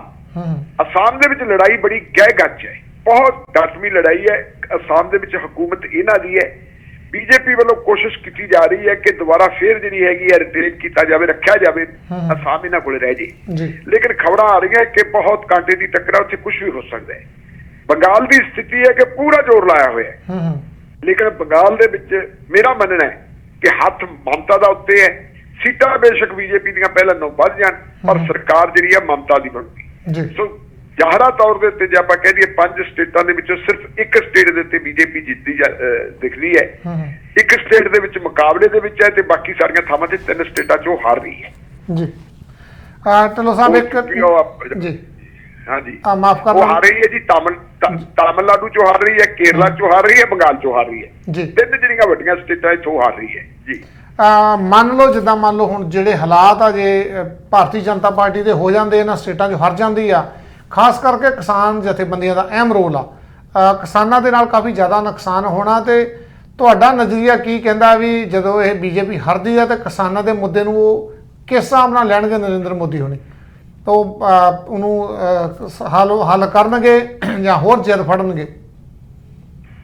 ਦੇਖੋ, ਗੱਲ ਇਹ ਹੈ ਕਿ ਇਹ ਜਿਹੜੀ ਹੈ ਬੀਜੇਪੀ ਦੇ ਅੰਦਰ ਘੁਸਰ ਮੁਸਰ ਹੋਣੀ ਸ਼ੁਰੂ ਹੋ ਗਈ ਹੈ ਕਿ ਕਿਸਾਨ ਅੰਦੋਲਨ ਜਿਹੜਾ ਸਾਡੀਆਂ ਜੜ੍ਹਾਂ 'ਚ ਬੈਠ ਰਿਹਾ ਹੈ। ਇਹੀ ਕਾਰਨ ਹੈ ਕਿ ਅੱਜ ਜਿਹੜੀ ਹੈਗੀ ਹੈ ਇੱਕ ਸਟੇਟਮੈਂਟ ਖਬਰ ਲੱਗੀ ਹੈ ਅਖਬਾਰਾਂ ਦੇ ਵਿੱਚ। ਉਹ ਇਹ ਹੈ ਕਿ ਕੱਲ ਰਾਜਨਾਥ ਸਿੰਘ ਯੂਪੀ ਦੇ ਵਿੱਚ ਕਿਸੇ ਥਾਂ ਦੇ ਉੱਤੇ ਬੀਜੇਪੀ ਦੇ ਵਰਕਰਾਂ ਨੂੰ ਸੰਬੋਧਨ ਕਰ ਰਿਹਾ ਸੀ ਔਰ ਬੀਜੇਪੀ ਦੇ ਵਰਕਰਾਂ ਨੂੰ ਸੰਬੋਧਨ ਉੱਥੇ ਉਹਨੇ ਉਹਨੇ ਕਿਹਾ ਕਿ ਇਸ ਵੇਲੇ ਲੋੜ ਹੈ ਕਿਸਾਨਾਂ ਦੀ ਤੇ ਸਰਕਾਰ ਦੀ ਗੱਲਬਾਤ ਮੁੜ ਸ਼ੁਰੂ ਹੋਵੇ। ਜਿਹੜੀ ਇਹ ਖੜੋਤ ਹੈ, ਖੜੋਤ ਟੁੱਟੇ। ਜੇ ਇਸੇ ਤਰ੍ਹਾਂ ਖੜੋਤ ਰਹੀ ਤਾਂ ਇਹ ਦੇਸ਼ ਦੇ ਹਿੱਤ ਵਿੱਚ ਨਹੀਂ।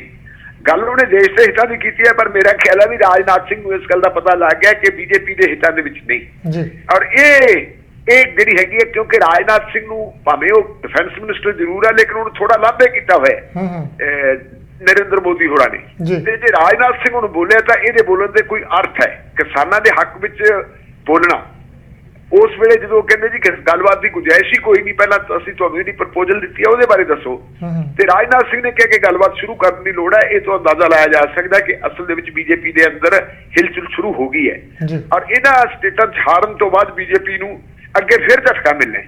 ਗੱਲਾਂ ਇਹ ਸਟੇਟਾਂ ਦਾ ਤੁਸੀਂ ਇਹ ਦੇਖੋ ਕਿ ਇੱਕ ਹੋਰ ਸਟੇਟ ਹੈ ਜਿਹੜੀ ਬੜੀ ਪਾਵਰਫੁਲ ਹੈ, ਉਹ ਯੂਪੀ ਹੈ।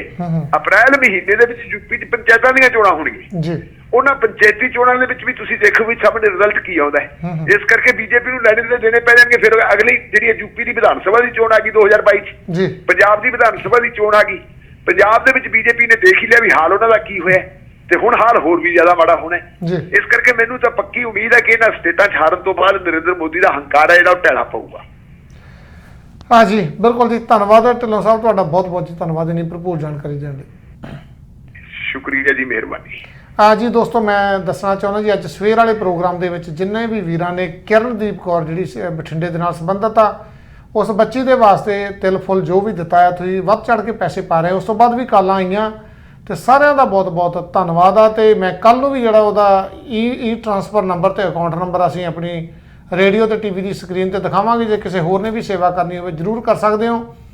जिहड़ा अज दा प्रोग्राम तुसीं देख के सवेर वाला जिहड़ा रेडियो वाला 1690 AM वाला उस ते भी तुसीं दुबारा फिर सेवा दे सकते हो। बच्ची जिहड़ी कैंसर दे नाल पीड़ित आ, जिंदगी ते मौत दी लड़ाई लड़ रही है जी, ते कल नूं जिहड़ी स्पैशल एयरलाइन दे विच उहनूं वापस भेजिया जा रहा। एक नर्स नाल जाणी आ ते $1500 जिहड़ा ਉਹ ਇੱਕ ਵੀਕ ਦਾ ਦੇ ਕੇ ਉਹ ਡਾਇਲਿਸਿਸ ਕਰਾਉਂਦੀ ਰਹੀ, ਪਰ ਹੁਣ ਹਸਪੀਟਲ ਨੇ ਜਵਾਬ ਦੇ ਦਿੱਤਾ ਆ। ਜਿਹੜਾ ਪਰਿਵਾਰ ਆ ਬਹੁਤ ਗਰੀਬ ਆ ਜੀ, ਤੇ ਉਹਦਾ ਜਿਹੜਾ ਪਿਓ ਆ ਉਹ ਛੋਟੀ ਜਿਹੀ ਕਰਿਆਨੇ ਦੀ ਦੁਕਾਨ ਚਲਾਉਂਦਾ। ਤੁਹਾਨੂੰ ਪਤਾ ਜਿਹੜਾ ਇੰਨੇ ਕੁ ਕਰਨ ਵਾਲਾ 2 ਲੱਖ ਤੋਂ ਵੱਧ ਜਿਹੜਾ ਖਰਚਾ ਹੋਇਆ ਜੀ, ਤੇ ਉਹਦੇ ਤੇ ਹਸਪੀਟਲ ਦੇ ਵਿੱਚ। ਪਰ ਇੱਕ ਸੰਸਥਾ ਨੇ ਉਹ ਚੱਕ ਲਿਆ ਜੀ ਸਾਰਾ। ਆਪਣੇ ਵੀ ਸਵੇਰੇ ਆਪਣੇ ਭਰਾਵਾਂ ਨੇ ਅਮਰੀਕਾ ਦੇ ਵਿੱਚੋਂ ਵੀ, ਇੰਗਲੈਂਡ ਦੇ ਵਿੱਚੋਂ ਵੀ, ਆਸਟ੍ਰੇਲੀਆ ਤੋਂ ਵੀ ਦੂਰੋਂ ਦੂਰੋਂ ਕਾਲਾਂ ਕਰਕੇ ਤਿਲ ਫੁੱਲ ਜੋ ਵੀ ਪਾਇਆ। ਤੁਸੀਂ ਸਾਰਿਆਂ ਦਾ ਬਹੁਤ ਬਹੁਤ ਧੰਨਵਾਦ, ਅਸੀਂ ਦਿਲੋਂ ਸਤਿਕਾਰ ਕਰਦੇ ਹਾਂ। ਤੁਸੀਂ ਈ ਟ੍ਰਾਂਸਫਰ ਕੀਤੇ ਉਹਨਾਂ ਦੇ ਅਕਾਊਂਟ ਦੇ ਵਿੱਚ ਪੈਸੇ ਪਾਏ ਆ, ਕਿਉਂਕਿ ਅਸੀਂ ਕਦੇ ਵੀ ਪੈਸਾ ਆਪ ਕਲੈਕਟ ਨਹੀਂ ਕਰਦੇ। ਸਵੇਰੇ ਬੇਨਤੀ ਕਰ ਦਿੱਤੀ ਸੀ ਵੀ ਅਸੀਂ ਕਿਸੇ ਦੇ ਪੈਸੇ ਕੋਲੋਂ ਪੈਸਾ ਨਹੀਂ ਲੈਣਾ, ਤੁਸੀਂ ਡਾਇਰੈਕਟ ਪੈਸੇ ਉਹਨਾਂ ਦੇ ਅਕਾਊਂਟ ਦੇ ਵਿੱਚ ਪਾਓ, ਉਹਨਾਂ ਨੂੰ ਈ ਟ੍ਰਾਂਸਫਰ ਕਰੋ ਕਿਸੇ ਵੀ ਢੰਗ ਦੇ ਨਾਲ। ਸਾਰਿਆਂ ਦਾ ਬਹੁਤ ਬਹੁਤ ਧੰਨਵਾਦ। ਅਸੀਂ ਸਵੇਰੇ ਫਿਰ ਰੇਡੀਓ ਤੇ ਇੱਕ ਵਾਰੀ ਇਹ ਜਾਣਕਾਰੀ ਜ਼ਰੂਰ ਦੇਵਾਂਗੇ। ਕੱਲ ਨੂੰ ਬੱਚੀ ਜਿਹੜੀ ਇੰਡੀਆ ਜਾ ਰਹੀ ਹੈ ਜੀ, ਕੱਲ ਸ਼ਾਮ ਨੂੰ 10 ਕੁ ਮਿੰਟ ਮੈਂ ਟਰਾਈ ਕਰੂੰਗਾ ਉਹਨੂੰ ਦੁਬਾਰਾ ਫਿਰ ਔਨ ਏਅਰ ਲਿਆ ਜਾਵੇ ਸਵੇਰੇ। ਅੱਜ ਤਾਂ ਵਿਚਾਰੀ ਕੋਲੋਂ ਬੋਲਿਆ ਨਹੀਂ ਸੀ ਗਿਆ, ਹਾਲਾਤ ਇਦਾਂ ਦੇ ਮਾੜੇ ਆ ਜੀ, ਕੈਂਸਰ ਪੂਰੇ ਸਰੀਰ ਦੇ ਵਿੱਚ ਫੈਲ ਚੁੱਕਾ ਆ। ਜੇ ਤੁਸੀਂ ਵੀ ਪ੍ਰੋਗਰਾਮ ਦੇਖੋ ਤਾਂ ਜ਼ਰੂਰ ਤਿਲ ਫੁੱਲ 10 20 $50 ਜਿੰਨੇ ਵੀ ਤੁਸੀਂ ਸ਼ਰਧਾ ਅਨੁਸਾਰ ਦੇ ਸਕਦੇ ਜ਼ਰੂਰ ਦਿਓ, ਕਿਉਂਕਿ ਪਰਿਵਾਰ ਕਰਜ਼ੇ ਦੇ ਵਿੱਚ ਨਾ ਡੁੱਬ ਜਾਵੇ। ਤੇ ਸਾਰਿਆਂ ਦਾ ਬਹੁਤ ਬਹੁਤ ਧੰਨਵਾਦ ਆ। ਸਵੇਰੇ ਆਪਾਂ ਮਿਲਦੇ ਜੀ 9 ਵਜੇ ਤੋਂ ਲੈ ਕੇ 11 ਵਜੇ ਤੱਕ।